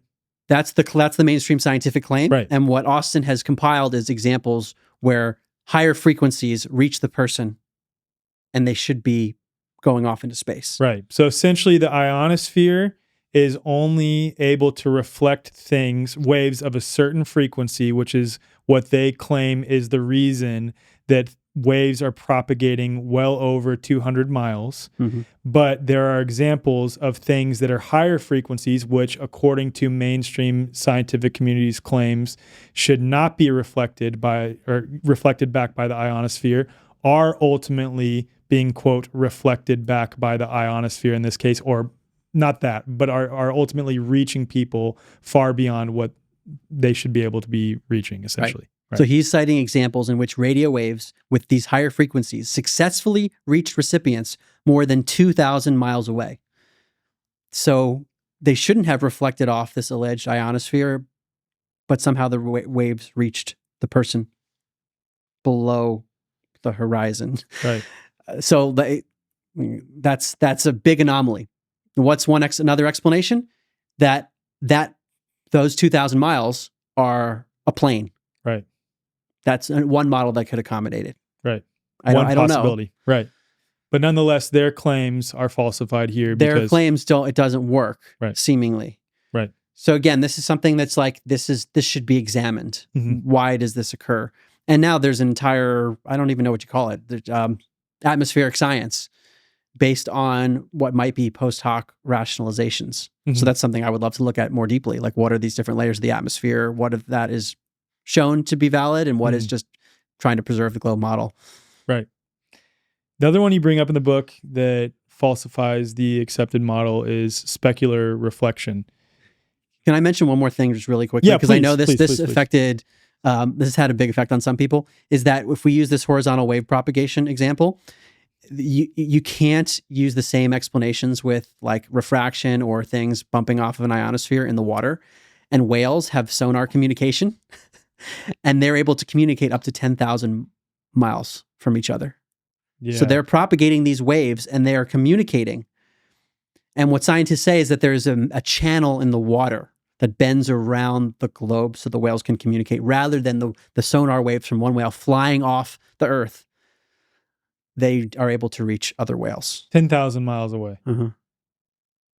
So what they're claiming in order to rescue the falsification of the Earth radius and curvature here is the idea that, this must be explained by a channel in the water that these waves travel through and hug the curvature of the Earth in order to reach whales 10,000 miles away. Right.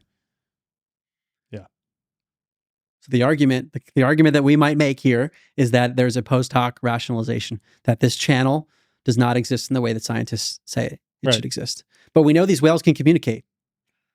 Think about it. Yeah. Across 10,000 miles. Okay, now specular reflection. Yeah, so the specular reflection is a mirror-like reflection, where if you have very still water, which poses its own questions about water that's really, really still in a huge lake, if we're moving in the way that we're told we're moving, which is moving faster than the speed of sound, 1,000 miles an hour at the equator, rotating on an axis with 4 different wobbles, moving around the sun at over 60,000 miles an hour, while moving around the Milky Way galaxy at over 500,000 miles an hour, while part of an expanding universe at over 1 million miles an hour outward into who knows what. And we feel none of that for reasons that scientists explain to us, that we don't feel any of that motion. There is complete stillness to the point that you can have a mirror-like reflection of the mountains in the sky. This is also significant in terms of curvature, because if there were curvature, you would have a distorted reflection. And we see this in like fun houses where there are weird distortions where the mirrors are curved and you look all funny. We don't see that. We can see specular reflections over great distances. Another one to think about. Really still water and is giving a perfect reflection, basically, over large areas. And that's why you bring up the funhouse example, because if there is curvature, you would expect that the reflection of, let's say, a mountain range right next to a lake would have some major distortions in the reflection. But what you see in countless photographic examples taken by professional photographers and amateur photographers is that the reflection of said mountain range or other natural object is perfectly identical and symmetrical to what is existing in reality. Exactly. Yeah. So we get a specular, a mirror-like reflection instead of a diffused or distorted reflection. Yeah. Okay. So the next one is magnetic declination. That's what I want to cover next. Yeah. This was a big one for me, and it still remains like, I don't know what to make of this. Basically, we don't understand Earth's magnetic field at all. And the beliefs we have about it are based on complete inference. Yeah. So the mainstream belief is that the magnetic field of Earth comes from the core, which is at the center of the sphere. The problem is no one's ever been there. So the digging expedition that's gone the furthest down that anyone's ever gone is under 8 miles. And the radius value is roughly 4,000 miles to get to the core. So we don't really know what's going on. And this is one of the problems with coming up with a model of Earth, because we'd want to be able to dig down really far. We've only been able to go down 8 miles. If we wanted to prove the globe, for example, and if we had the technology to be able to withstand whatever heat is alleged to be there, it would be great to dig all the way down past the core and then end out on the other side of space on the ball. Like that hasn't been done. That would be a great experiment to run, but it hasn't been done. Under 8 miles, not 4,000 miles. So what's happening way below is a big inference. In spite of those inferences, we're told the center of the core is really, really hot. It's actually too hot to produce a magnetic field because it exceeds what's known as the Curie point. But the outer core, due to its spinning and Earth's tilt or something like that, creates Earth's magnetic field through the geodynamo theory. Another problem is that the geodynamo theory has never been established or replicated as an effect. And I quote the University of Maryland, a lab that's talking about trying to do some experiments, and I'm paraphrasing, but they say something to the effect of, like, this has never been done, and we're not sure if we're going to be able to create this effect. So it's very highly theoretical how Earth's magnetic field is generated. And this results in a lot of weird things. So on the globe model, the Earth's geographic north and south poles are physical locations that you can point to, whereas the magnetic north and south poles differ, and they move around. And they move around a lot in the south in particular. The deviation's even greater in the south. So something's going on with that. And also, navigation is affected by our beliefs about Earth's magnetic field, where people actually have to adjust their compass readings to get to the right geographic location.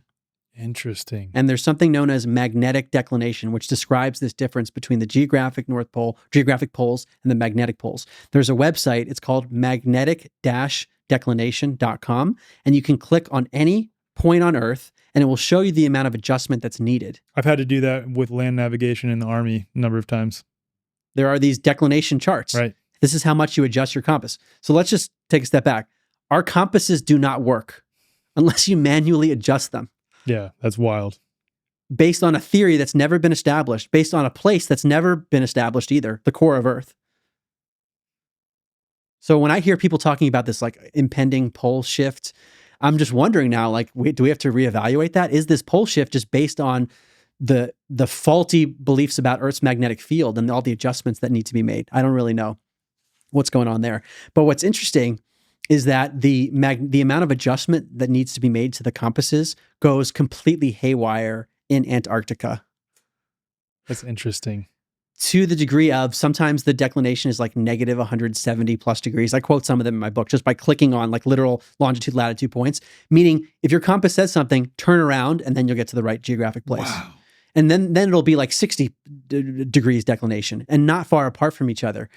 And so those who have subscribed more to a flat plane framework, they would say that the reason for this is that what we call Antarctica in the globe model, which is an island at the bottom of the ball, is actually not that. It actually represents like a wall around a circle. And if you were to create a sphere from that circle, you'd have to compress all this stuff on the circumference and bring it to one place at the bottom. And therefore you'd have crazy adjustments if you're talking about geographic locate. So that, I don't know what to make with that. Yeah. And something that like Austin Whitsitt has pointed this out is that at the equator, which is where the two maps, again, I'm not saying there's any correct map because we haven't been able to, let me make this point here. The reasons we can't have a comprehensive map of Earth, number one is we haven't been able to dig down far enough to know what's there. Number two, we don't have enough observations from above Right. We only have space agencies and maybe a few other private, but we need to be really, really high. It would be great to see the full footage of Earth, and there are problems with NASA we can talk about. Right. Basically, we don't have an ability to independently validate things from above us. And then within Earth, we haven't been able to freely and privately explore many places, including the North Pole area, because there's some restrictions, but also Antarctica. Even though people can travel there, it's like saying, well, I know all about North America because I went to San Francisco. We need to have like full mapping of this stuff. And there are a lot of mysteries. There's a 1959 Antarctic Treaty, which was signed by arch nemeses, the US and Soviets and many other countries. Just so interesting. Some weird things there. Right. So because of that, we cannot create a comprehensive model of Earth. Let me repeat that. Like, we cannot right now do that. Right. So even on the sort of quote flat Earth side, when people appeal to the Gleason map or to these other maps of the Earth and claim that that is the true map, that's also a claim that is not proven. Yes. And there are many people who would subscribe more to a flat Earth type framework who would say that the Gleason map, which anyone can Google, is not precise. Right. So the point is, we don't know what the precise map is. And where I was going with this is that if you took a general flat map, which again are Antarctica around the circle, the North Pole is at the center, the geographic North Pole, which is also the magnetic North Pole and the flat framework. The equator, which is a circle, basically it's a circle in the middle of that in a flat map. The amount of declination at the equator of the sphere, the amount of adjustment you would need to make to your compass, that's where the least amount of adjustments are made, where the flat and the spherical maps most closely align. Wow. What do you make of that? I don't know. I don't know what to make of it. Wow. And it's the same thing. I know we're getting ahead here with time zones. Yeah.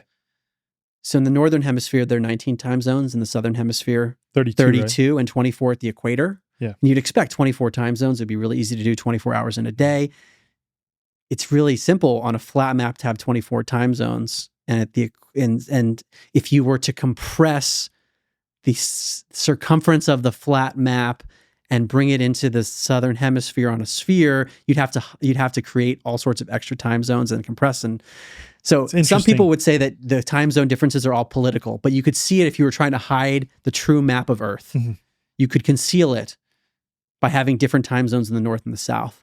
Yeah. And then having the most alignment at the equator, the 24 with the flat, like that. There's something that seems interesting. Yeah, no, that's super interesting. The other one is lunar eclipses. Yeah, and in particular, there's a type of lunar eclipse that anyone in your audience can look up. It's called a selenelian lunar eclipse, S-E-L-E-N, selenelian. And this is a type of lunar eclipse where the eclipsed moon and the sun are visible at the same time. Why is that a problem? Because that eclipse is supposed to be caused by Earth getting in between the sun and the moon. But if you can see them at the same time, they're above the horizon, what's going on? And I quoted a science website that was like, this seems impossible. Mm-hmm. And the answer is refraction. That what you see is a mirage. That you're not actually seeing the sun and the moon. That's what they're saying. Yes. You're seeing a refracted projection of it, essentially. Yes. Light bending in order to... I wish I could show your audience this picture. The picture of what's described, where you're basically at the top of the ball and the sun and the moon are below you. Right. Because the Earth is supposed to be in between them at this point. But what you see is that they're both above. Mm-hmm. They're actually here, but this is a mirage, and they're both refracting, so you see them. Mm-hmm. That's what they claim. Yeah, it makes no sense. And that we're not going to claim to know what causes the eclipse. That could be a much longer discussion. Right. The point is, does the globe model accommodate it? Mm-hmm. The globe model says the Earth is a globe and is getting in between the two and causing this eclipse. And yet they're both visible at the same time. Yeah, that's a big problem. Yeah. And refraction is the rescue device that they always claim. Yeah. That it's an illusion. What you see is not actually there. Yeah. Yeah. There's a funny clip by Owen Benjamin he calls it Globe Earth Sniper. Uh-huh. It's a funny cartoon where he's got this sniper who's trying to shoot. And he's a Globe Earth sniper, and the other guy is just like a normal sniper. And the Globe Earth sniper's like, I see the guy here, but actually I just did the calculations and it's a mirage. I'm not going to shoot at him. And his colleague's like, no, he's right there. You got to shoot right now. He's like, no, I did the math. He's actually not there. If he's there, this would falsify my beliefs, right? That's what he says in the thing. Yeah. In nearly all cases with modern health systems, you're waiting months for appointments only to spend a mere 10 minutes with a doctor who quickly hands out a generic diagnosis that is likely rooted in a total misunderstanding of health and causes, and then you're offered a one-size-fits-all medication or invasive treatments with unpleasant side effects. If this sounds all too familiar, consider a different approach with the New Biology Clinic, founded by Dr. Tom Cowan, a respected natural health doctor, author, and speaker. Dr. Cowan's holistic perspective on health and wellness and a deep understanding of the true nature of health and disease sets this clinic apart. With the New Biology Clinic, it's not about quick fixes and suppressing symptoms. The practitioners take time to understand your unique story, recognizing that health is unique to the individual and that illnesses have a variety of causes, physically and metaphysically. Members of the New Biology Clinic enjoy a flat monthly fee that includes a range of valuable services like health consults as needed, practitioner-led live streams on diverse health topics, access to a members-only resource library, and multiple live group sessions every month. These sessions cover fitness, breathing integration, biofield tuning, guided meditation, EFT tapping, and much more. Unlike traditional healthcare systems that thrive on frequent visits, prescriptions, treatments, and suppressing symptoms, the New Biology Clinic's motivation is to make you healthy and keep you that way. Visit newbiologyclinic.com to learn more and use code THEWAYFORWARD for $50 off your account activation. If you're a member of The Way Forward, email hello@thewayforward.com to receive $150 off your account activation. Your journey to genuine healing begins here. Oh, I really appreciate Owen lately too, as it relates to the 24-hour sun thing. And I was going to bring this up earlier, but I totally forgot, because there are a lot of people who are skeptical of the globe that have made the claim, which is logically fallacious itself, that 24-hour sun would prove the globe and it would be the end of, quote, flat Earth. Yeah. And first off, again, that's affirming the consequent. There are plenty of other explanations. One, for example, and we're not making the claim that this is what causes 24-hour sun in Antarctica, but I don't think coffee cup caustic necessarily explains that phenomenon. Correct me if I'm wrong on that, if it does. But there are examples of people on YouTube taking a sort of glass dome. And then again, this is presupposing dome. And I'm not claiming that there is or is not a dome, but a glass dome, and then putting a light source inside of it and showing that no matter where you are on the perimeter of that light source, you can see that light. And you'll have to watch the YouTube example of what I'm talking about. But the point is, there are other ways to explain 24-hour sun. But I really appreciate what Owen has said. He's like, yeah, if you subscribe to a model of reality, if you subscribe and adhere strictly to a model, then this is going to throw a wrench in your model. But that's the whole point, is that reality itself does not adhere to our man-made models. And I really appreciate that he said that. Yeah. And that's the danger of what we've seen in the, let's say, part of the globe skeptic community, people getting too locked into a particular model. And in my book, I do talk about the 24-hour sun in Southern Hemisphere during the summer, and the fact that many globe skeptics, or let's just say flat earthers, said before that if they observed the sun in the sky for 24 hours versus sunlight without seeing the sun in the sky, there's a distinction, that would be the end of flat Earth, or things to that effect, or alluding to it. But I do mention in the book, I say, like, there might, unless there are other variables that are not being considered.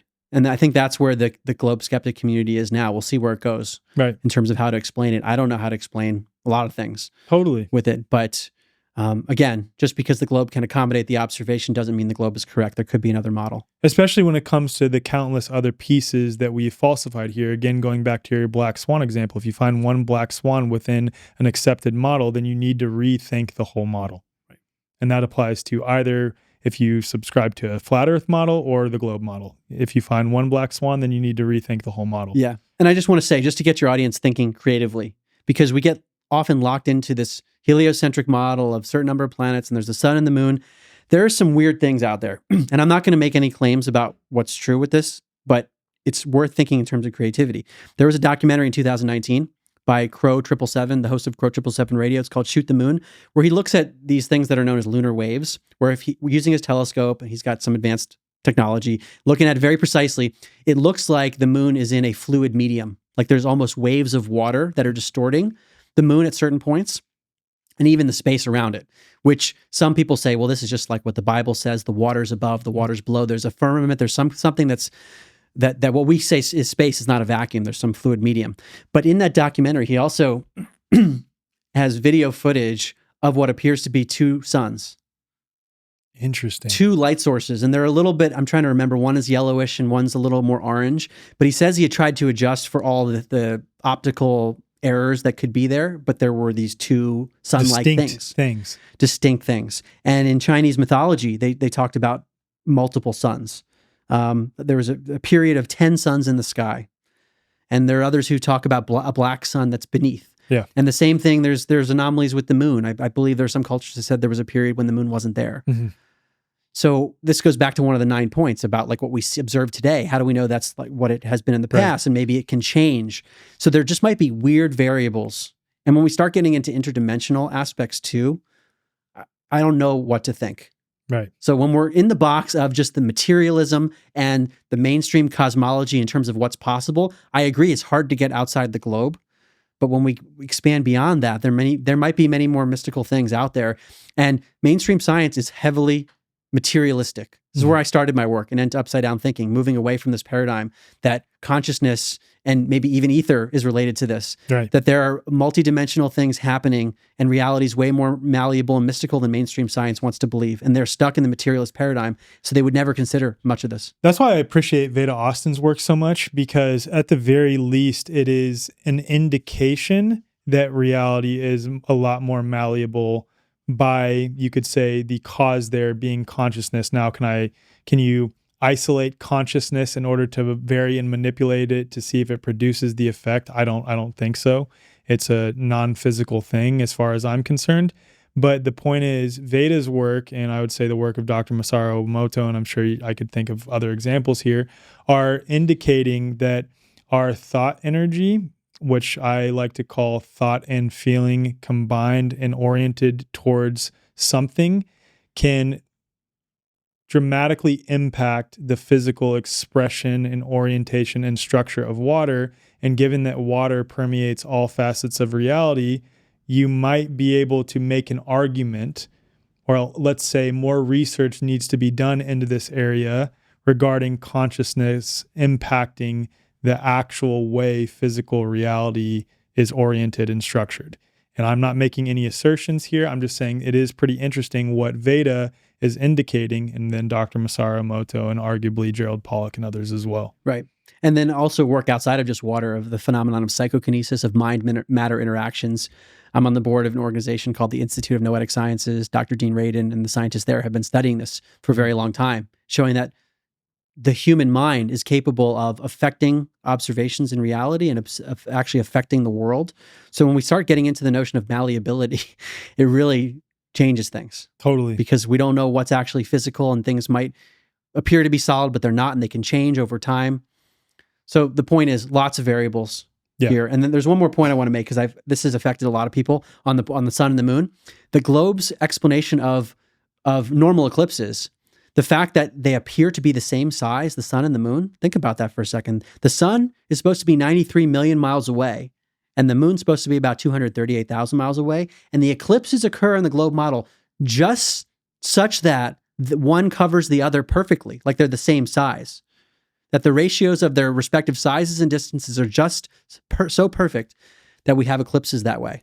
Or are the sizes and distances from the globe model wrong? Right. Isn't there a problem too with triangulating the sun in the sky? Yes, I've heard people talk about this, and I think it's one of the reasons that even, let's say, the globe skeptic community is hesitant to give a size and distance, because there are some issues with that. Totally. So I'm not exactly familiar on the math of it. What about entropy, second law of thermodynamics? Have you explored that as it relates to gas pressure? You're talking about the firmament stuff? Yeah. Well, I won't even say the firmament. Oh, yeah.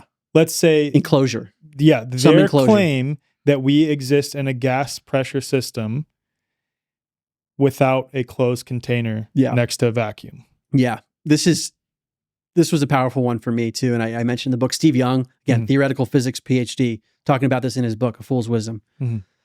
If you open a can of soda, which has a bunch of gas in it, high pressure gas, you open it up, there's a loud noise. because the higher pressure gas from the inside has to diffuse out into the lower pressure gas around it until an equilibrium is reached, basically. This is basic laws of physics. Right.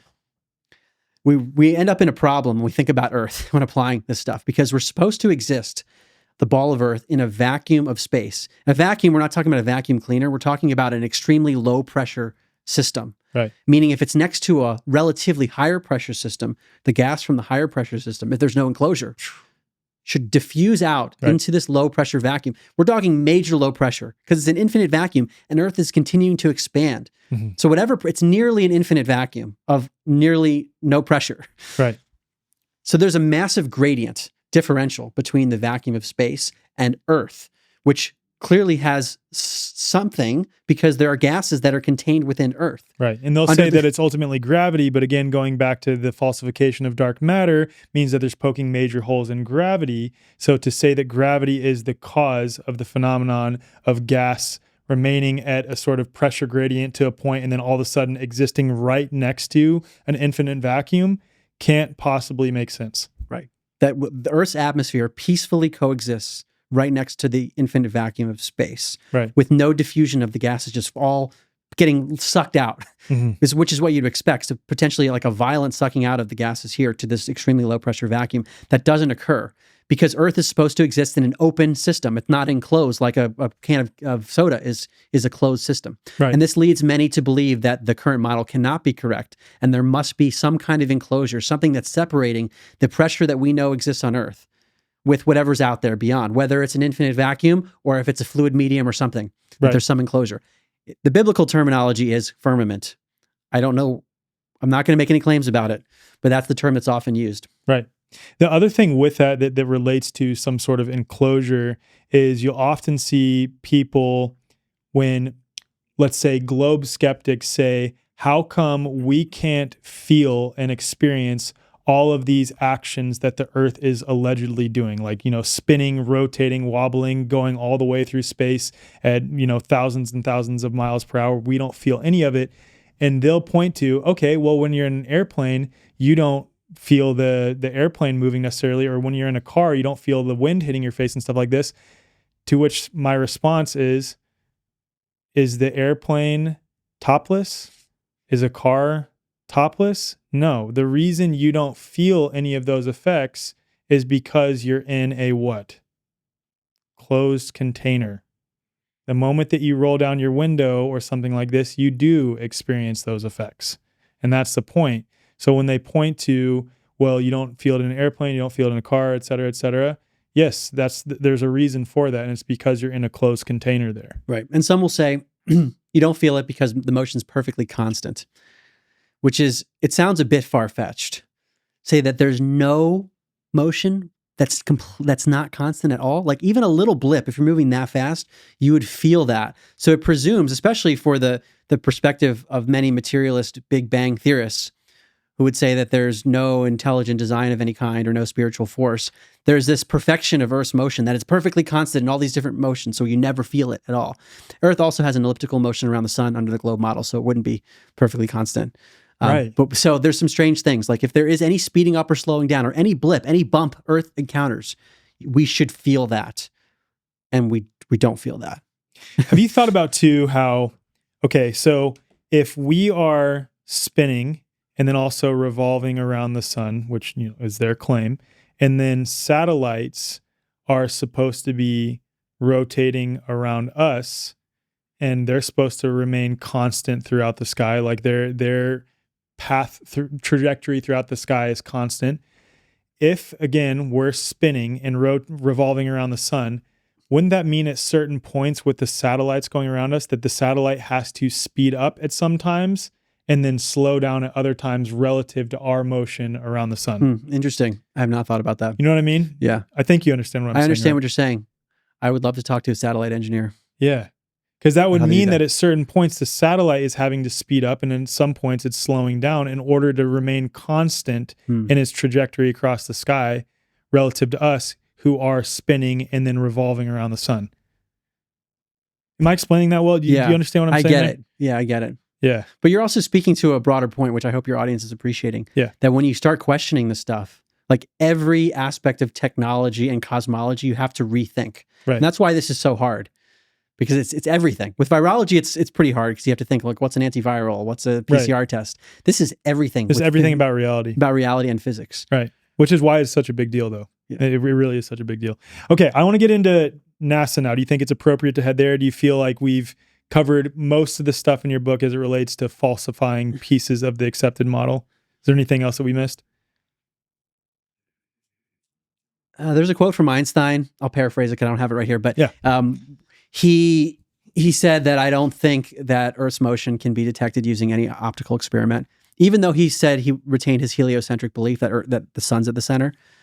Pretty interesting. Well, actually, that brings up a really good point, and it relates to, so you and I are in a chat group, and I'm not going to name names or anything, but we're in a chat group where what I've been trying to convey in the group with this individual who is making claims about the globe is that in order to test a hypothesis with respect to natural science, the hypothesis would then relate to a cause and effect claim.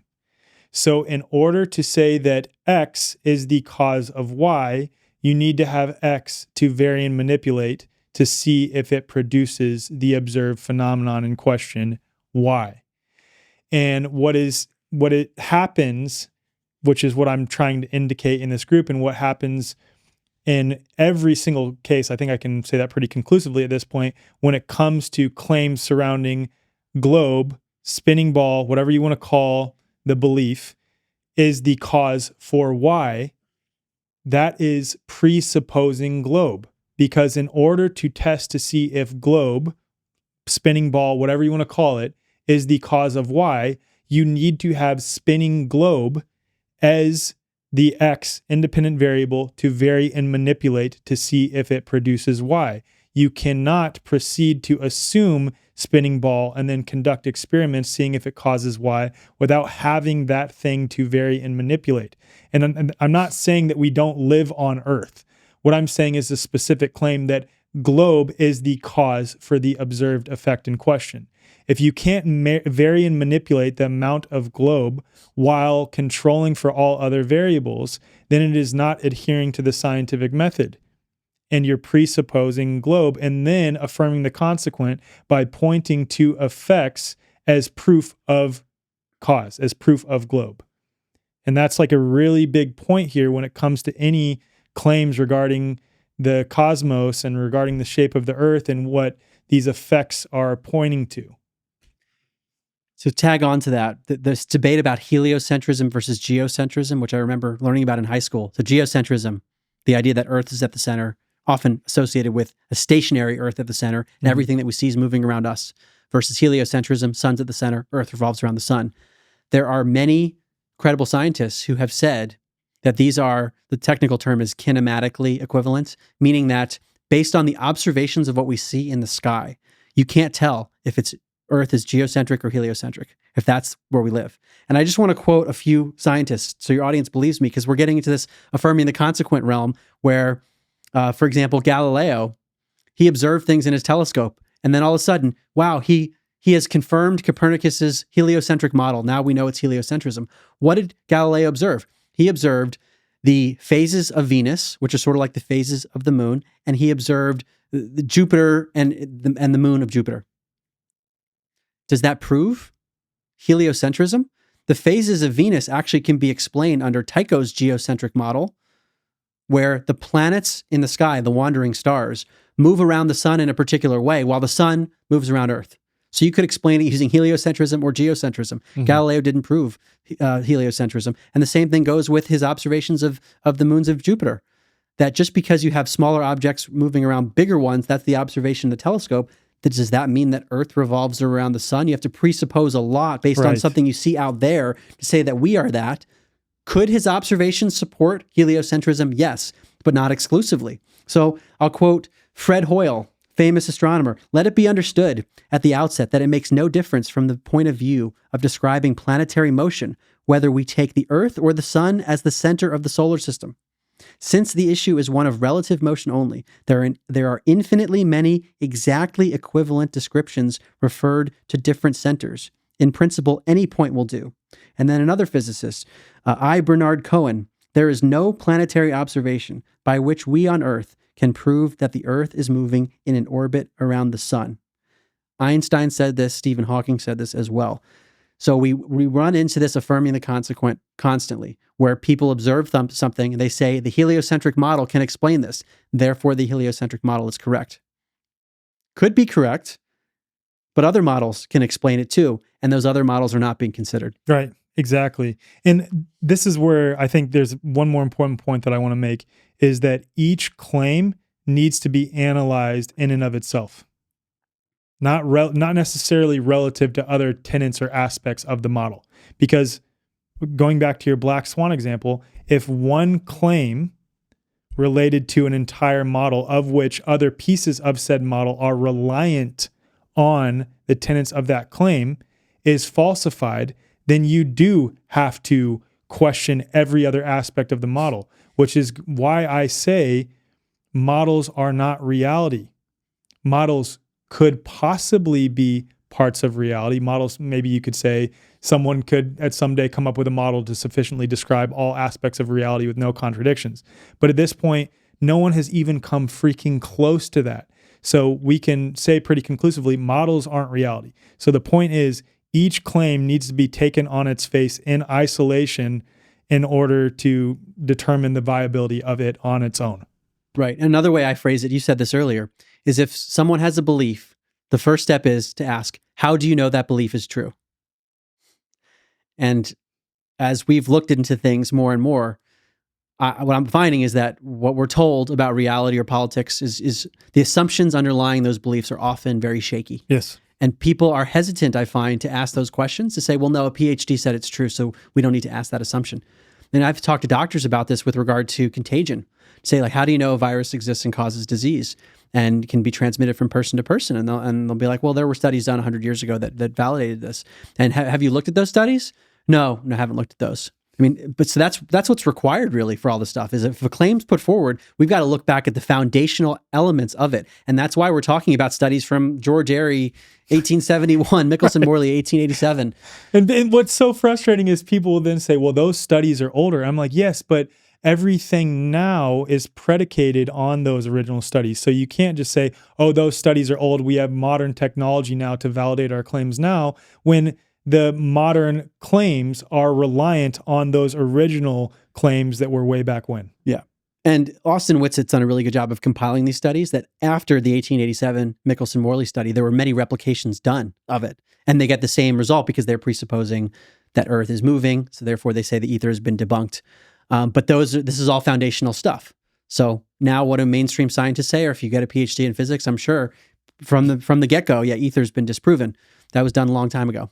Yeah. Same thing, contagion, that's been established using the scientific method. That was done a long time ago. Yep, starting with that presupposition. And this leads to another point, and this relates to NASA, actually, so it'd be good to get into this now, and some claims regarding moon landing and just space footage, et cetera, is that the overwhelming majority of people, if not like virtually all, I would imagine, who join an agency like NASA, and I'll relate it back to my time in the Army, are well-intentioned people who believe the foundational claims without analyzing them, believe the people to their left and their right in various other subdomains, you could say, of NASA or really any agency, are doing what they're supposed to be doing, and that their claims have been validated, et cetera, and they themselves are just doing their job that's in front of them. And they're well-intentioned people. I don't think they're in on this grand scheme to manipulate everyone. Like virologists. I don't think virologists are in on this grand scheme to manipulate everyone. They've been taught, we already know that viruses exist, and we already know that cytopathic effect after a certain period of time in culture is indicative of a virus, and these little particles and electron micrograph images are viruses. We've already established this well before you've come into the equation now as a virologist. And they believe that foundational premise, and they just proceed forward. They're not bad people. They're not in on this grand scheme. They're just accepting these foundations without question and proceeding forward to build upon them. And everything is compartmentalized and everyone's just doing their job. And there may be some people at the tippy top who might know the truth, but I'm not going to assert that that's the case either. They may be coming from a flawed premise. But the point is, you and I aren't sitting here claiming that everyone is in NASA's in on this grand scheme to manipulate people. Right.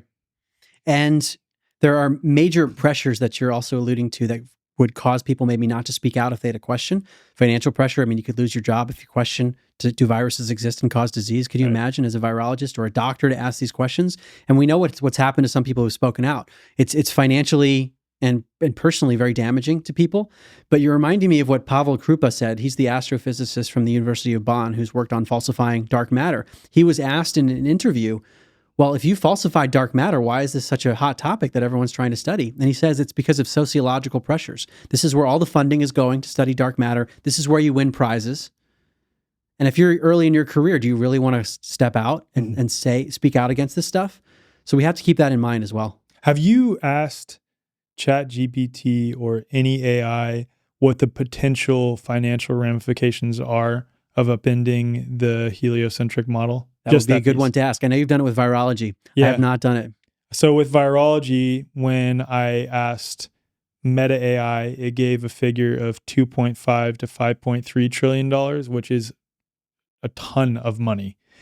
ChatGPT gave a figure of 10 point something to 20 point something trillion dollars as the potential financial ramifications of upending the virological model, because you're thinking not only the primary industries that are impacted by it, like the pharmaceutical industry, the health industry, but there's second and third order effects. Off the top of my head, something like the way that car filters, like air filters, are designed, I would bet are largely or to some degree based on the idea of viruses and filtering out, quote, viral particles. Maybe that's not a good example, but the point is there are other industries that are not directly tied to virology that ultimately, if virology is falsified, would have to question some of their pieces that they've adhered to in order to put forth the products and the paradigms that they're teaching, et cetera, et cetera.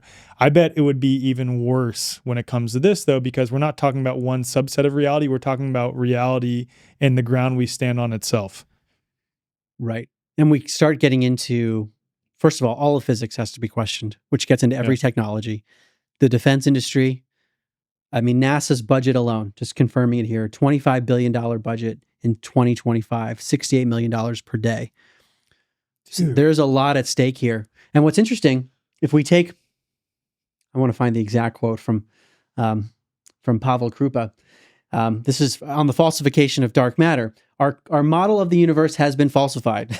The cosmological standard model is wrong. I mean, that's just so in your face. Yeah. But what happens in our space agencies in NASA? They are working on the current cosmological model. So what would the falsification of dark matter imply for all of what's at stake financially? That would be a good one to ask GPT about. It's a big deal. It's a freaking big deal. That's all I know. Yeah. Okay. And just a side note here, because I was asking ChatGPT about this was Claude's Anthropic's Claude AI. I had trained it on dark matter falsification. It was like the spinning globe is impossible. I'm not going to tell you what's true as the model, but it's impossible once you falsify dark matter. That's what it said. That's what it told me. Just to be clear, that wasn't you manipulating it. It was you just asking a series of logical questions based on their own claims and then basically inviting it to come to its own conclusion based on their own claims. Yes, it didn't start there because it didn't make the connection between dark matter and gravity. Totally. It likes to start by saying, well, gravity explains things really well on a local scale and dark matter is this big cosmic thing. And then I got it to say, no. These are intimately connected because dark matter was conceived as a post hoc rationalization to explain gravity and Einstein's relativity's predictions. Right. So once I trained in all that, I would say, what's the probability that the Earth is a spinning globe? And it would say it's impossible, 0%, repeatedly. But then I told it about the observations in Antarctica after I had trained it on dark matter, and it was very firm with me. It did not revert to Earth as a spinning globe. You're saying like the recent observations of a 24-hour sun in Antarctica, it did not revert to a spinning globe. It said there needs to be some other model that can accommodate this because the dark matter falsification is that strong. Wow. And I asked it to give a series of explanations, and they were all like kind of convoluted things. But that was interesting to me. Yeah. This goes back to what's that ninth point, that like just because we can't conceive of it doesn't mean that it's not true. There's plenty of other explanations for what causes the phenomenon of 24-hour sun that exist outside of the currently accepted, quote, globe model. And we're probably not able to conceive of like a good number of them. Yeah. Yeah. And it was interesting to me that AI held its ground in that case. Yeah. Because the falsification of dark matter and therefore gravity was that strong. Yeah. That it didn't revert to, oh, the globe is true, which is what some people I think are doing now. Yeah. Yeah. And it leaves us in this place of I don't know, which is hopefully where this conversation. Dude, that's where what your audience is picking up. I have no clue where we're at. I have no clue what we're on. I just know that there are multiple ways to falsify the idea that we're on a spinning ball whirling through a space vacuum. Right. And when you have that's it. Mainstream astrophysicists saying our model of the universe has been falsified, we have to rethink things. Yeah. Every part of it. It's a big deal, man. It's a really big deal. Okay, let's go with NASA now, because a lot of people will point to some of NASA's claims and some of NASA's claimed footage and photographs, et cetera, as proof of the globe. Why is that problematic? Well, first of all, we don't have footage of a globe, which is a sphere. So the images that we get, so the 1972 blue marble example, which was allegedly taken from the moon, look at it. It's you see a disc, you see a circle, and you're supposed to extrapolate sphericity, a full ball. So you don't actually see it. But we also have issues of CGI, so computer generated imagery, and composite imagery, where you take a bunch of images and put them together, and then even artist renditions. I went on NASA's website and they have artist renditions of certain things, and they say artist rendition. They're super clear on it. But going back to the blue marble example, because that was on all the iPhones, so people have ingrained in their minds this vision of Earth. Yeah. The NASA artist has done interviews on this. He's an artist, and he photoshopped it. And there's details on what he had to basically finagle based on what he thought astronauts would be seeing.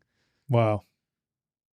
So he admits that. He admits it. My book, I quote him in his interviews talking about it. This is admitted. So we don't have non-doctored imagery. Right. The last one is supposedly from 1972, and again, that's not a full sphere. Mm-hmm. That everything else we have is some kind of computer-generated imagery or composite.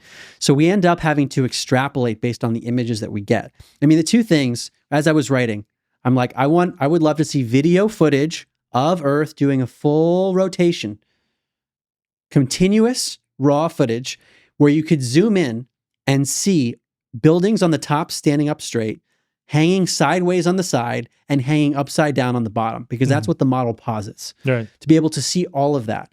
But instead, we get this kind of vague, ambiguous imagery from a satellite, or from, like, Felix Baumgartner did like an expedition where he went up really high and took pictures. They were using a fisheye lens, which creates artificial. So it creates artificial curvature that's not actually there. Right. The point is that we're asked to extrapolate from these images what the full sphere is. Mm-hmm. And we don't actually have that, which to me is very curious. It is, because I presume that we have the technology to do this. Like, do they claim that we don't? I've messed with AI on this one. Yeah. On like, just tell me how grand NASA's technology is and how complex it is to make it to the moon multiple times and send human beings there and to send these probes out into deep space. So I prime it with that, of how complex all that stuff is. Yeah. And then I'll say, explain to me why we don't have video footage taken from space of the full sphere of Earth doing just one rotation. Uh-huh. And it runs into problems with that. So depending on the AI you use, sometimes it'll defer and say, well, actually, it's really complex to do that, and we can't explain it. Right. Other AIs will be like, actually, that's a really good point. That should raise questions for people. Yeah. Because I just want to harp on this so much. I feel like we've gotten used to accepting indirect evidence. Same thing with virology and contagion. Forgive me if I'm asking for too much, but if we're going to shut down the world, I would love to see this particle infecting someone's cells, causing symptoms, and then jumping to one other person and causing the same symptoms. Right. Or at the least, you would expect, given the CDC and other health agencies are making these claims and then proceeding to recommend, if not declare and order us to shut down and do all these ridiculous health measures, that when pressed for evidence that these particles exist in the fluids of a sick person, taken directly from the fluids of a sick person, they would have said evidence. And as Christine Massey has shown, they don't have it. Yeah. They're the ones making those claims. Freedom of information requests, the CDC, many other health organizations saying we do not have a truly purified sample of just the virus. These are basic things we're asking for. Yeah. Just to have an independent variable in the virology study, so then you could have a proper control, and then you could be following the scientific method. So it's the same thing with the space stuff. Mm-hmm. If you're claiming a spinning ball, can you please show me a spinning ball? Right. But I'm sure a lot of people will get upset that I'm asking for too much and it's complex, and we have all this stuff from the ISS where you can sort of see curvature. What are you actually seeing from the ISS? You're seeing from one point above Earth, right, a limited sample. That is not actually telling you what we want to know. Right. Right. Exactly. And with the composite images, these sort of artistic renderings, one thing that really stood out to me, and I don't remember the exact years, but if you compare the size of North America, let's say, on one of the NASA official blue marble images to another NASA blue marble image a couple years prior or a couple years after, the relative size of North America on one versus the other is insane. And it's visible to the naked eye. If you just compare them side by side, North America takes up a huge chunk of the blue marble on one relative to the other, where it looks incredibly tiny. And how can you explain that anomaly if these are indeed true depictions of what the Earth and all of the continents' size and shape are on a globe? Yeah, you're making an important general point, which is that we have to really scrutinize any of these images and say, does this match what the globe model says in terms of the radius value, in terms of the sizes that should be there? And if we're looking at, let's say, from the ISS and we see an image, or from SpaceX or something, and there's some curvature that's sort of ambiguous, we'd have to ask, is the curvature that's shown consistent with the radius value of Earth and the altitude? Like, that's math that you can do. And then you'd have to look at what's shown below. And is that the amount of landmass that you should see? Right. And that sort of analysis often doesn't happen. It's an intellectual laziness, which I myself was very much guilty of. You see a picture, it sort of looks curved, and maybe it's not even down and away curvature, it's just circular curvature, and you call it a day and say it's proven. Like, we have to scrutinize that. And I've started to use AI, I don't know if you can, where I take some images that are from some of these expeditions like SpaceX and other things, and I say, given the altitude of this picture, which it can find, is this the amount of curvature you would expect based on the Earth's radius value? And I got one to say, no, this is not the curvature you'd expect. This is an important point too, because one of our mutual friends, let's say, has brought up lately that he has a friend who works in NASA who has been sending him undoctored image or footage from ISS and other cameras in space, let's say, that are clearly showing that not all of NASA's footage is doctored or CGI. Even if that were the case, that doesn't tell us everything we would need to know about the accepted model. You're just seeing a small chunk of it, just like you're indicating here. You might see curvature, but is it circular curvature or the type of curvature around a sphere of falling away? It doesn't tell us that the accepted model or the globe is true. Right. We need there should be a specific amount of down and away curvature and a specific land masses observed. Right. That's the analysis that really should be done. Exactly. But what do we get? And I'm going to quote, this is the NASA artist. This is the blue marble. He said, then we wrapped the flat map around a ball. My part was integrating the surface, clouds, and oceans to match people's expectations of how Earth looks from space. He also said, it is photoshopped, but it has to be. Does he say why it has to be? Yeah, he says, my job is primarily taking data and making pictures out of it. To us, the really cool thing was the data set. Up until that point, there was no realistic color map of the globe anywhere. He describes in this interview that the images that came from an instrument that measures phytoplankton, which affected the way he would design the final image of Earth. He ultimately colored Earth's water based on phytoplankton quantities. He said, where the phytoplankton count was low, I colored it dark blue because they're low mostly in mid-oceans. And then where it's a little bit higher, it was a little bit brighter green. There's a small problem with this because a very slight gap because there's a very slight gap in between each orbit. So this is why he had to make his estimations. Wow. All based on phytoplankton. And things like it, and like what the clouds should look Yeah, like. yeah, And yeah. so he's getting in data and trying to reverse engineer what it would look like. Yeah. It's just so interesting when you see these so-called deep space photos of, quote, other planets. Like, how come we can't have the exact same thing for Earth? You know what I mean? Yeah. Like the supposed pictures of Jupiter that they claim. I mean, I don't even know if they claim that those are genuine photographs or if they're just pictures. It depends on the image. But I went to NASA's, there's like a photo library, and I think there are a bunch that are, actually I'm not sure about some of those. Yeah. Because there's one that I quoted that was an artist rendition. But your point is well taken. Like, why shouldn't we have that level of granularity? But we're all inundated with images that we're not told are composite or, Right. well, it's just pretty close. Don't worry about it. Right. But if people knew that, 1972 was the last alleged one And taken I of question Earth. whether that one is too. Exactly. There's good reason to question that. And Yeah. again, that's not a full sphere, Yeah. and that's been photoshopped to be on all the iPhones. This is just weird stuff. And this is why I had to write the book when I started looking at it. Yeah. I'm like, if people knew this, they would really ask You questions. can't not look, man. Hey, y'all. I'm here with Melissa Kupsch from Remedy Academy of Homeopathy. We are so stoked here at The Way Forward to be partnering with Melissa and Remedy in order to spread the message of homeopathy across the world and also to partner on the eventual development of healing centers across the United States. People are pretty quickly coming to realize that frequency is the future of medicine. We are witnessing the great resurgence of homeopathy right now. We're really moving away from that suppressive medical model. Whether it's for eczema, asthma, hormones, fertility, anxiety, depression, trauma, whatever it is, it all starts as energy in the person's field first.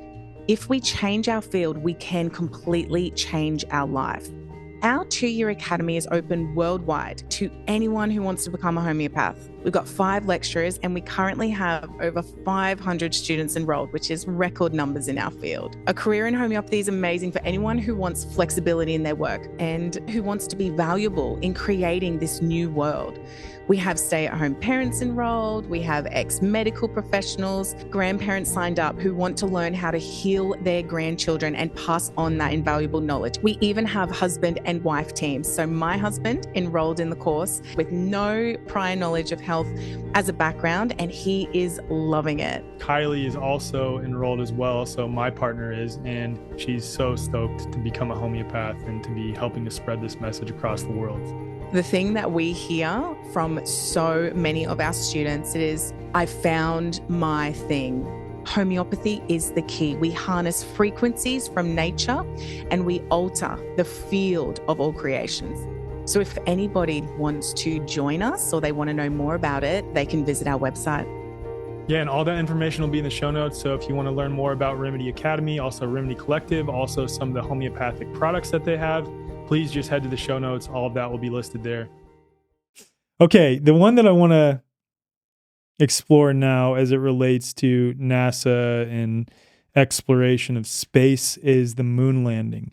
Because at the very least, you don't necessarily have to, and maybe you can correct me if I'm wrong on this, question the globe in order to question the moon landing.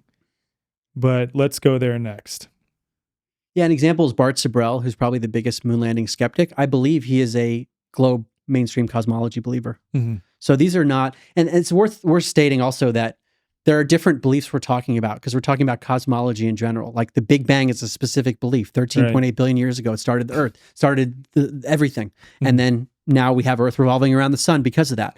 There's geocentrism versus heliocentrism. You could believe in geocentrism, Earth at the center, while believing Earth is a sphere. Right. And Robert Sungenis is one of the biggest proponents of geocentrism. He wrote a book called Flat Earth, Flat Wrong. And yet he's a geocentrist. He was actually on Tim Pool recently with Austin Whitsitt, who is a geocentric globe skeptic. Right. So there are these varying beliefs you can have, and moon landings is one of them. I think if you are a globe skeptic, most globe skeptics are moon landing skeptics too. Like, and if you believe in flat Earth and a firmament or some kind of enclosure, moon landings are a physical impossibility. Although I guess it depends on your definition of what the moon is, if it's more local. Right. Maybe within the quote firmament, if you believe that, like maybe. But I don't know if anyone who subscribes to the belief that again, belief. No one's Yes. making an assertion here. The belief that there is a firmament while also believing it's possible to, quote, land on the moon. Right. I don't know if It's anyone. low over. I haven't come across one person. Yeah. So usually globe skeptics are moon landing skeptics too, but Totally. moon landing skeptics are not necessarily globe skeptics. Right, right. That's an important point. And I struggle with a lot of this stuff, like, because I do start to ask myself, could all these people be lying? And I agree with you that many of them are just compartmentalized and they're working with data and don't realize. And I was the low man on the totem pole at a large investment bank in the beginning of my career. I didn't know what was going on in the top levels. I was just running the financial models because this deal was supposed to happen. Who knows what I was involved with? Like, I don't know. Exactly. And the same can apply to me being in the Army. When we would do war game exercises against, like, say, North Korea, because when I was in, there was heightened tensions between the U.S. and North Korea. I was involved in some of the, let's say, meetings because I was acting as an assistant S3, and then I was acting as an assistant FSO at the brigade level for some of the, quote, higher level information. But even then, it was still severely compartmentalized. I had freaking no clue what the true mission set was or what was going on to my left and right. I was only doing the job in front of me. And I assumed, I was starting a question at the time, but for all intents and purposes, I assumed that what we were talking about and what we were discussing was true, good, and moral, real. And I had no reason at that time to question otherwise. Right. The same can be said for a lot of industries and a lot of paradigms. So how many people are in that position where they think they're doing a good thing and they don't realize the bigger context? So that's one important thing to keep in mind. But there's no getting around conspiracy in this topic. Right. It's at some level, someone knows something and is hiding it. And that can be hard for people to acknowledge that level of deception and arguably evil. And what's interesting is that NASA's foundings are sketchy by most accounts.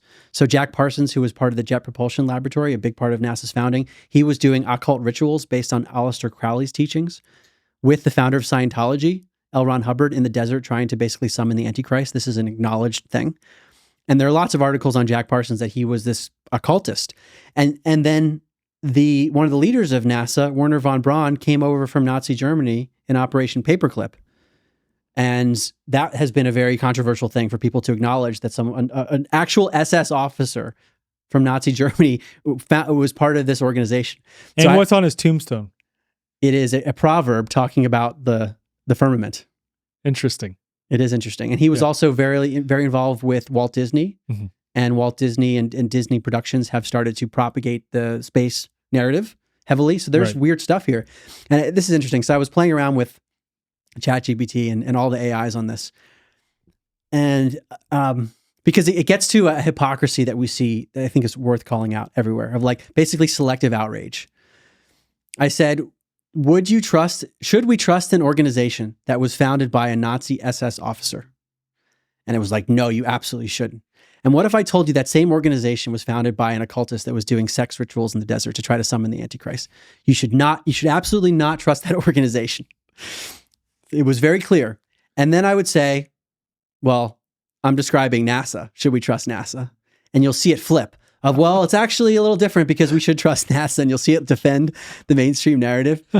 But it gets to like a broader political issue, which is worth calling out, because you'll have some people who have like outrage and calling other people Nazis who are actually not Nazis just because they might be pro-freedom or something, or conservative. Or just questioning something. Or just questioning. And at the same time, they will defend NASA. Mm-hmm. Very interesting hypocrisy there. Right. Yeah. Super interesting hypocrisy. Okay. Let's continue on with yeah. So let me start with the way I actually start my chapter. And the reason I actually made the space agency stuff, chapter 6, is because you're getting into conspiracy. And before that, you can get to scientific stuff. And I think it's more palatable once you've questioned the science to say, okay, the current cosmological is wrong, as we're hearing from astrophysicists and for many other reasons we've discussed. Right. And space agencies are operating based on the current cosmological model. There's a disconnect here. Something must be going on. So it's a little more easier to accept there might be conspiracy or deception. Totally. And I start the chapter off with Igor Volk, who's a Russian astronaut. He received a medal for being a hero of the Soviet Union. This is a 2014 interview in Bulgaria, 3 years before he passed away. He said the following: "Look, the code of honor prevents the cosmonauts from talking about what happens in space. We haven't been to space. If someone claims that we have been, it is not true. It is not the truth. And this was confirmed 9 years after the interview by his interviewer from Bulgaria. In an interview himself, he spent time with Igor Volk and confirmed that this was legitimate, that this guy was saying it. I mean, that's just one data point. We could talk about a lot more from the chapter, but like, whoa. Because couldn't someone who is skeptical of that claim say, okay, he's just talking about Russia, though. Only Russia has not been to space. Right. But in the interview with the Bulgarian, when the Bulgarian interviewer was interviewed years later, he, I'm going to get you his exact quote. So the Bulgarian interviewer, his name was Karev was his last name. Karev interviewed Igor Volk, the cosmonaut. Karev was interviewed more recently. And in that interview, he was asked, but Igor Volk didn't tell you directly that the U.S. astronauts, Neil Armstrong and company, didn't go there? And Karev said to him, do you really need him to say that directly, considering that he's giving you the key? Right. This is the key that unlocks all paradigms, essentially. It applies everywhere, is what he's saying. Yeah, he's saying, look, he already told us that no one went to space. Yeah. Did he need to say that that Armstrong didn't go? And Right. The one thing that really stood out that you covered in your book that I had not heard before or not considered before is that the U.S. is the only agency that I know of, maybe aside from India's so-called moon landing footage. Correct me if I'm wrong. That's what it was, right? And so much has happened in the last 2 years. Yeah. India claims to have landed on the moon, and the footage that they put forth is insane. But previous to that, no other country is claimed to have actually put men on the moon or to have men in orbit around the moon. Right. Only the U.S. Yeah. But think about that, how few, it's a really small number of people that have been to the moon to be able to see Earth from that vantage point. The ISS, much lower altitude. Right. And what's the rest? The imagery from probes or other expeditions that maybe go a little bit higher or something. So it's important to acknowledge that. The amount of direct evidence would come from those people who were on the Apollo missions. And there's a lot of reasons for skepticism, which we can talk about those missions. It was only like 3 at a time max. Yep. Just from an evidentiary standpoint, like that you didn't have any other reporters, any third parties monitoring this stuff, and then they end up going into bunkers for a few months afterwards. Dude, and then when you look at those interviews after they get back, like, bro, if you had just been on the moon, how stoked would you be? How stoked would you be? You achieved the greatest thing. And it looks like, I mean, the Neil Armstrong ones in particular, they look almost depressed. Yeah. They look incredibly sad. Like they know something they shouldn't know. Or they don't want to know. Or they participated in something that they didn't actually want to participate in, or it was all a ruse. My point is, like, anyone, I think, could watch the interviews after the fact and be like, this is weird. They don't seem happy. They don't seem overjoyed that they just accomplished the most monumental task ever in the history, or in modern history, let's say. Right. And we also haven't been back. Right. So, I mean, in decades. And apparently we lost the technology. Yeah, quote, lost the technology. The other one that's so sketchy is that, correct me if I'm wrong on this, NASA claims to have taped over the original footage of the moon landing. I'm going to read this to you. To me, NASA has admitted the following. This is their words. Aside from a few canisters of Apollo 9 telemetry tapes stored at the Washington National Record Center, the Apollo-era telemetry tapes no longer exist anywhere. This is quoted from the Apollo 11 telemetry data recordings, a final report, 2010 document. How could you not have the telemetry data from the most important missions? One of the most important events in mankind. In human history. Yeah. Like, that's extremely questionable. Let's get into some of the other things, though, regarding those missions. Yeah. Because, like, the Van Allen radiation. I want to tack on, because you're talking about the way, like, the almost despondent demeanor of the astronauts when they came back. That's a good Especially word. The first point, because I quoted a woman, she's a space psychologist, Ia Whiteley, and she's not looking at it from this perspective, the conspiratorial perspective. She's looking at it as a psychiatrist. She says, what is interesting to me, we had over a dozen astronauts that went to the moon, but we have actually heard genuine experience But have we heard the actual genuine experience of what it is like looking back apart from the photograph? Have they had the language to communicate the transformation that happened to them? In fact, a lot of them have been ostracized from family, society, and they had to resort to drinking and being isolated because they could not communicate their experience. So she concludes that it's because they could not communicate their experience. But might there be other reasons? Right. That something was very disturbing that they went through? And to me, we have to consider many possibilities. So, Right. like non-disclosure agreements for sure. Totally. But also blackmail is a real thing that goes on in the world, unfortunately, and being threatened or Right. bribed. And then also mind control. Totally. So MK Ultra is a real program that has been declassified of doing horrible things to human beings to manipulate their memory, to even create multiple personalities. That's a real phenomenon. And I remember a little light bulb went off for me. I did my 2019 podcast series called Where's My Mind? And this was before I was looking at conspiracy outside of consciousness. But I interviewed Russell Targ, who was one of the leaders of the US government's secret spying program, psychic spying program. So like actually using the mind to see things far away. Remote viewing. Remote viewing. Yep. The name of it was called Stargate and went by a bunch of Was other he names. with what was the other Hal guy's- Puthoff. No, there's another guy too that was an army. He was like an E5 or E6 in the army. Joseph McMoneagle. Was he a part of the same thing that Joseph He was McMoneagle involved. Okay, got McMoneagle it. was one of their top remote viewers. Got it. Okay. And a bunch of others as well. Yeah. So these were like superstars, Michael Jordan, LeBron James level of remote viewing Right. that could see things. And Jimmy Carter, US president, confirmed that they needed to use psychics to find a downed Russian bomber that was lost Crazy. in an African jungle. This is a real program. When I interviewed him, and this is in episode 4 of Where's My Mind podcast, he was talking about all the agencies that funded this. Over $20 million went into it. And one of them was NASA. NASA's funding psychic spying. Why is NASA interested in the mind? Kind of interesting because psychic spying stuff is related somewhat to MK Ultra. It's a little bit different Right. because there weren't, at least as far as I know, who knows, they weren't torturing people in the experiments based on the scientists I've talked to, but it's in a similar realm of understanding the mind. So one has to wonder, could certain people who are involved in this have an experience and then get mind controlled where memories are implanted or they're forced to forget things? Or multiple personalities are created where you can Interesting. activate a new personality to say things, almost like the Manchurian Candidate, certain buzzwords. People who have been involved in mind control talk about this sort of thing. So keeping that in mind, Ia Whiteley talks about what happens to the astronauts. This is the space psychologist. They are heroes, but nobody prepared them to be back from the moon. They were put into a bunker, essentially. They couldn't touch their family. They couldn't hug them. Their family was afraid to hug them because they could be harboring disease or bacteria or foreign life. So coming back to that reality and kind of being literally behind the glass has affected them. Some of them lost their family. So she's coming up with a particular explanation as to why they were put in bunkers and all these things. But what's another model that could explain it? If we're not affirming the consequent, there are many other things that could happen to these astronauts. And with such a small number of them that were that far away that allegedly went to the moon, there's a lot of possibility for weird things. Right. Right. Exactly.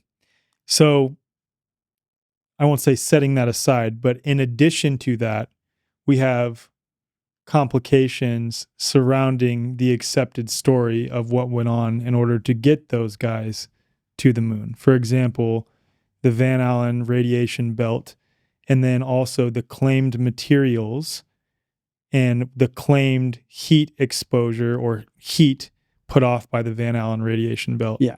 Like basically, was it possible Right. using that technology back then to get them past the Van Allen radiation belts? And there were like the danger zone that Van Allen talked about in 1961. He said, owing to the great penetrability of the high energy protons therein, effective shielding is quite beyond engineering feasibility in the near future. This is serious stuff. And we didn't hear astronauts complaining about the Van Allen radiation belt or having to deal with it back then. But now it's something that we hear NASA talking about. Right. There's a video that I quote where he says, this is something that we're going to have to deal with if we want to go there. He says, if we're going to go there. Let me find his exact quote. Really? They say that now. What would that imply about the past quote going there, though? He That's says, the crazy thing. We must solve these challenges before we send people through this region of space. 2014, a NASA engineer, Kelly Smith.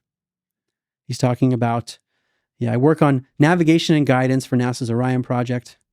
And as we get farther away from Earth, we'll pass through the Van Allen belts, an area of dangerous radiation. And correct me if I'm wrong on that. The Van Allen radiation belt, per their own claims, is supposed to go around the entire Earth. There's not one region where there is no, quote, Van Allen radiation belt. Meaning that you couldn't just escape it. Right. And I have never heard the claim that the astronauts somehow avoided it. I haven't heard that as a counter argument. Right. So the argument is essentially that they went through it somehow. That somehow they went through it. And the argument from another NASA astronaut, Don Pennant, he said, "I'd go to the moon in a nanosecond. The problem is we don't have the technology to do that anymore. We used to. We destroyed that technology, and it's a painful process to build it back again." But even then, the technology, because I think you've done this with AI as well, right? Mhm. Or maybe you've done this on your own. In either case, the materials that were used in the melting point of said materials is at odds with the claimed temperature and exposure of the Van Allen radiation belt. Correct me if I'm wrong. I've heard that claim. Okay. For sure. Okay, maybe I don't remember. And people where I talk saw about that with regard to satellites as well in general. Yeah. That the material and the altitude, something doesn't line up with it. Okay, maybe that's a new task for you with AI to ask about that. Yeah. The claimed materials and the melting point. I forget where I heard that then if it wasn't from you. But what are some of the other challenges with actually completing that mission to the moon? Well, what comes to mind, I mean, it's not a challenge per se, but it's another reason for skepticism. It's in Bart Sibrel's video, a documentary, where he received footage from NASA where the astronauts were faking the image of Earth from the spacecraft. So anyone can watch his documentary. What exactly went on? So the astronauts were on a ship of some kind, and basically they were using a transparent piece of paper in the window with what appeared to be a not full circle. It looked like it wasn't a fully lit up Earth. Mm-hmm. And you could see that they were creating a false image of Earth from the craft. Mm-hmm. And they were speaking with what Sibrel supposes, he believes they're CIA agents or something, but who knows? Mm-hmm. They were speaking with someone about things. So it looked like it was a coordinated event. Mm-hmm. I quote in my book, Supreme Court saying that fraud vitiates everything it touches. Mm-hmm. The idea is that if there's one example of fraud, then you have to basically, it ruins it. Perfect example of that is some of the claim footage from the ISS where you can clearly see like mice running across the cabling and things like this, or like bugs or flies in some of the imagery. Or things dropping while another thing's floating. Yeah. I mean, one of the best examples of that is where the astronaut tries to explain it, probably because so many skeptics were like, look, you're dropping stuff in these videos while the person's floating. He holds up a hammer in one hand and a playing card in another. So the hammer's floating. And he's like, look, on the ISS, we have these gravity pockets that we sometimes encounter. And so things will fall. Uh-huh. So he drops the card, it falls straight down, and the hammer's still floating. But there's a question because they're supposed to be traveling at like nearly 20,000 miles an hour, something's really high speed. So how would you know exactly where the gravity pocket's going to be, where something would fall? And again, it feels like a post hoc rationalization. Does the gravity pocket remain constant inside the ship? You know? Very strange things. Like why would you want to show that? Like that the hammer's floating and this thing's falling. There are weird anomalies. And I'm not claiming that every video is fake or that everyone's in on it. Again, I don't know, but it's weird. Yeah, because conversely, you could say that all you need is one genuine image or set of footage from the ISS in order to show that at least some of the footage from the ISS is genuine. But the point that I want to go back to is just because you have genuine footage from the ISS, that does not confirm the entirety of the accepted geocentric model. Again, especially because footage from the ISS isn't even claiming to show the entire globe. It's claiming to show just a portion of it based on the level at which the ISS is relative to the Earth, like how far away it is from the Earth. Right. So there may be showing, quote, curvature, but again, is that circular curvature or is that curvature where something is falling away from the horizon? At the amount it should be from that altitude, exactly, given the radius value. Exactly. Another important anomaly is that what goes on with these alleged moon rocks. Mm-hmm. So in 2009, this was reported by the Telegraph. This isn't me just saying crazy stuff. A moon rock given to the Dutch Prime Minister by Apollo 11 astronauts in 1969 has turned out to be fake. The article talks about the Amsterdam's Rijksmuseum, where the rock has attracted tens of thousands of visitors each year, discovered that the lunar rock, valued at 308,000 pounds, was in fact petrified wood. And another one, this was a woman who apparently had a moon rock that was the size of a gnat, and she had it trapped in a thick paperweight so that it couldn't be examined very easily. This was apparently given to her by her deceased Apollo engineer husband by Neil Armstrong as a souvenir. This was reported in findlaw.com 2009, where they're talking about court documents. The woman contacted the agency, meaning NASA, for help selling the rice-sized rock, in part to cover her son's medical bills. NASA organized a sting, detaining her in a Denny's parking lot and declining to let her use the restroom even as she wet herself. What? NASA detained her? Mm-hmm. What the For hell? having this tiny, tiny piece of alleged moon rock. Why? That is so It's weird. weird. It's yeah, weird. that is really It's weird. strange. Again, this doesn't prove that Earth is not a globe. No. It's just There's question. weird things happening. Yeah, weird things, questions surrounding NASA. Okay, I want to emphasize again, I highly, highly, highly encourage you read Mark's book. Like, I cannot emphasize that enough. Is it on Audible yet or any audio? Yeah, it's on Audible Okay. and Kindle. All my books, actually. Hard copy, Okay. Kindle, and Audible, and I Okay. narrate. Who spoke in the Audible readings? Is I it you? narrate all of them. You narrate. You have a good voice, so Thank that's you. a good thing. Okay, awesome. I prefer the physical copy. You can find that here. So there's a number of things that we didn't get a chance to talk about as it relates to the book, but ultimately, as you do in all of your books, you trend towards consciousness. And we brought that up a little bit at around the middle of this episode, but I want to sort of end there because that's how you end there. So with your new understanding, again, using the nutty nutty principle, a method of seeking truth by falsification, now you have come to show that there are multiple ways to falsify the accepted heliocentric and globe spinning Earth model. How does that relate to consciousness, and how do you show how the two relate in your book? Well, the cosmos and cosmology is based on a belief in something physical, that Earth and the things we see in the sky and anything that emerged from the alleged Big Bang, that there are physical particles involved in all this stuff. That if we look down far enough, we're going to see physical stuff that comprises everything we see around us. And there's reason to question that. And we're getting into basically metaphysical understandings. Most of science is based on what's known as scientific materialism, also called physicalism, or more generally known as realism. That Yeah. there exists a real world. You outside. discussed this in the book, realism versus idealism. Yes. Can you touch on that real quick? Yes. Yeah. Yeah, idealism is the idea that there exists no world or universe outside of consciousness. And there's a type of idealism proposed by Dr. Bernardo Kastrup. It's known as analytic idealism, in which you can have an individuated consciousness that's part of a collective. Mhm. So his analogy is like whirlpools within a stream. Right. There's an Alec, there's a Mark. We have an individuated consciousness, but also a universal one. Kind of relates to panentheism versus pantheism. It Possibly. does. Yeah. These are like nuances within. Yeah, nuance with it. Like panentheism would be that we are inextricably linked to God, but we are a distinct entity from God, and God is a distinct entity from us, but we are ultimately inextricably linked fundamentally aspects of each other Right. in a way. And also there's panpsychism, which has become more Yeah. popular. And the most popular kind is known as constitutive panpsychism, Mhm. is that consciousness emerges from little pieces of matter. When you put those little pieces of matter together, you end up with more complex consciousness, but it still starts with matter. Whereas idealism is that consciousness is the basis of reality. And there's no reality outside of consciousness, meaning outside of the full stream.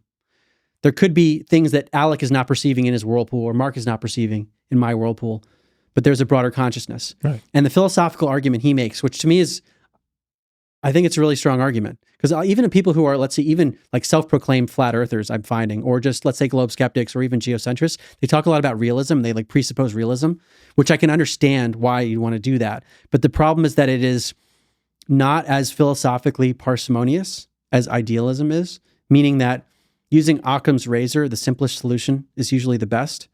You should go with idealism. Mhm. And the reason for it is it's a profound one that your audience members might need to think about a lot as I say this. It's simple to say, but it took like a while for this to sink in for me.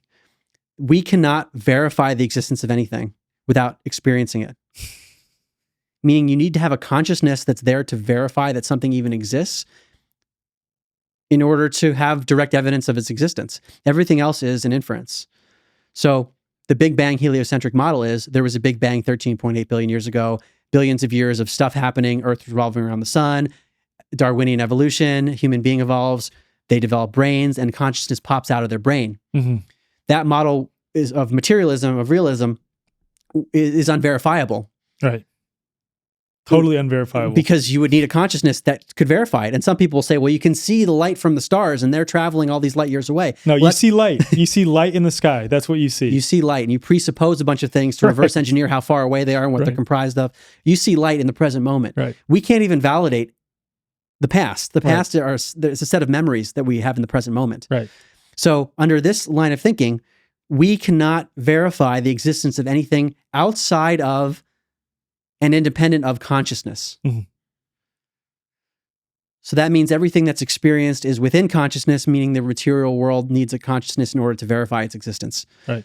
So that it can explain reality as well as materialism without invoking this world that exists outside of all consciousness. Mm-hmm.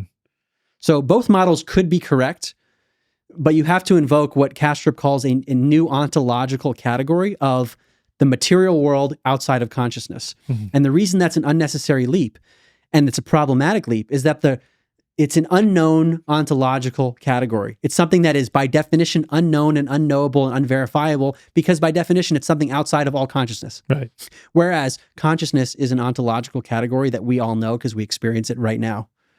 So it's something that we know, and we can stick with what we know and explain all of reality just with consciousness without invoking this mythical unicorn of a world outside and independent of consciousness. Mm-hmm. So that leaves us in a very dicey position because if all reality is consciousness at the core, then what is matter? And if we're asking what is matter, then we're asking what is the cosmos? What is Earth? What is someone's observation? A million things become possible, including things like the Mandela effect, where reality actually seems to have shifted. And like some examples include the Star Wars quote, Luke, I am your father. Yeah. That's how most people remember it. Right. It's not that. It's no, I am your father. Right. So the question becomes, is this collective misremembering or is it reality has shifted? And there are many other examples of the Mandela effect. I mentioned a few in the book, even biblical versus weird stuff shifting. I mentioned psychokinesis earlier, mind impacting matter, and the scientists like Dr. Dean Radin, Roger Nelson, who used to be at Princeton University studying this sort of thing. I don't know what to make of it. Reality, Earth, cosmology could be shifting, and it could be way more mystical than we realize, especially when we start getting into the realm of things like near-death experiences, people experiencing realities that are realer than real. They describe it as ineffable, meaning words do not adequately describe what they experienced. And people talk about this with psychedelics or meditation experiences, spiritually transformative experiences, which I've written about extensively in my earlier books, especially. How can we take a physicalist, realist, materialist view of cosmology seriously, which is what the mainstream is doing when they say 4% of the universe we know, 96% is this dark matter, dark energy stuff. And, well, we don't have a unifying theory of everything that can explain and reconcile the leading theories. They're leaving out consciousness as well in this stuff because they're physicists, which is the realm of the physical. And often I find they don't want to get into the metaphysical stuff because consciousness is, number one, it relates to neuroscience, but also it relates to philosophy. Mm-hmm. Whereas I think these disciplines need to be integrated much more wholly. Right. Wow. Very well said. Very, very well said. And at the least, I think you and I can both agree on, maybe the people who are watching and listening to this, if you make a claim about a physical thing in reality, you need to validate that claim in accordance with the scientific method or some other form of empiricism that is controlling for variables and things like this. And it's okay to sit in I don't know after falsifying various tenets of an accepted model. And I think that for whatever reason, and I'm not going to say that I'm immune to this too, so many people struggle in sitting in the I don't know and just being like, I have no clue. But I find that the more that I can sit in the I don't know and have the humility to admit that when it comes to things, the more that I can come up with other plausible explanations for whatever it is that I'm referring to when I say I don't know. Because the more likely I am to set aside any preconceived ideas I might have to explore the plethora, the countless possibilities that are out there related to that specific thing.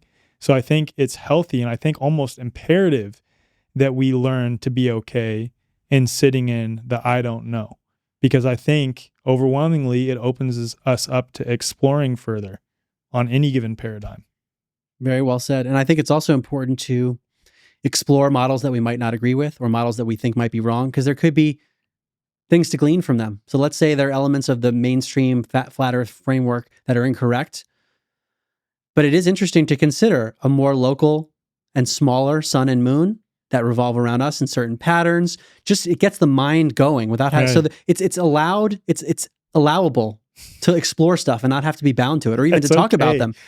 Yeah. And I also just want to give this is a really good summary quote, as I know we're getting to the end here, from a secret space program survivor. And this is a topic that has been interesting to me because I wrote my book, An End to Upside Down Contact, which is on contact with non-human intelligence. It gets in the UFO phenomenon. And inevitably, there are people who have these claims of being part of a secret space program, that they were mind-controlled universally, I think. So they went through these MK Ultra programs, and then they were doing expeditions in outer space. So most of them are globe believers. They believe mainstream cosmology. The minute we introduce MK Ultra and mind control, we have to wonder. We don't know if memories are being implanted and so forth. But there was one secret space program survivor who had a very interesting quote, and I mentioned him in the book. This is what he says: "I've seen a lot of things, and it's hard to describe, even seeing it myself, because I can't tell you whether the way Earth looked was being played into my mind to make it look that way. I haven't gone out in my own craft with my friends where we're not tricking each other and then seen Earth, whether it's flat or round, but we're in a type of mental, spiritual, physical plane, and it reacts to how our consciousness perceives and expects it. Then Earth's shape is either or. It's whichever you look at it as, and it's way more complex than that." That's a mic drop. Wow. Wow. Yeah, this just leaves me again in the I don't know. That's where I end up with this, is like the I don't know, and that's totally okay. I think it's healthy to be in the I don't know. It's healthy. I think it reflects intellectual humility. We literally cannot know it all for all the reasons we discussed. And hopefully that will allow more conversations that are not as hostile as some of the ones that we see now, where people have a flag in their one camp and they want to demonize the other camp. We need to have more open conversations between human beings, and perhaps that will start to happen when people come into this place of I don't know, because there's too much contradictory evidence all over the place. And there doesn't seem to be one model where we've got it all. And we're all learning together. Right. Well said. Thank you for joining me, man. This was epic, as always. I would have expected nothing less. This is an amazing conversation. And again, want to emphasize that, so I've read 3.5 of your books, let's say. I've read 3.5. And so far, and this is saying a lot, this is my favorite one, I think, because, and that's saying a lot, because I love An End to Upside Down Medicine. I love An End to Upside Down Liberty, and I've read half of that one that's sitting behind me. But the reason I love this one is because you're not coming from a perspective of forming an entire identity around this topic. You're just coming from the perspective of what we just shared here. I don't know. And let's look at this model and the mainstream claims surrounding it and see if they hold water. That's it. Yeah. And to be clear, my second book, it's called An End to Upside Down Living. It has a picture of a globe on the cover, not to make a point. And in my podcast series, Where Is My Mind?, I talk about how people used to think Earth is flat and now we know it's not, and Earth revolves around the sun. So it's not like I was born and was a flat earther or something. Like this is a new exploration. I'm exploring cosmology. I definitely was in the globe conventional cosmology camp for a long time. I remember at Princeton taking courses on physics and astrophysics and learning about the cosmic microwave background and the way that's perceived. Now I have different opinions on that. So it's not like this has been my whole identity. This was something very recently I started to look at, and I tried to compile what other people have critiqued about the mainstream model. It's better that it's that case, and it's that case for thank most people who are questioning the globe, because it shows that you had to question your own preconceived ideas and even admit that you might have been wrong when it came to some of the claims you said previously, which I think shows an incredible level of humility. So it's amazing. Yeah, same thing with germ theory. I used to think, I said it, I think in Upside Down Thinking, I talked about how we used to think germ, we didn't know until we had a microscope that there existed these little things that could cause disease. So yeah, I'm continuing to question my presuppositions. I'm sure there are things I believe with high probability today that I will disagree with in the future. Right. But that's the process. I guess what's different is that when I do it publicly like this, I have to just acknowledge where I've been wrong. It's good. And it's my own journey. It's good, man. Mark, you're the man. Thank you so much for joining me, man. Thank you so much, Alec.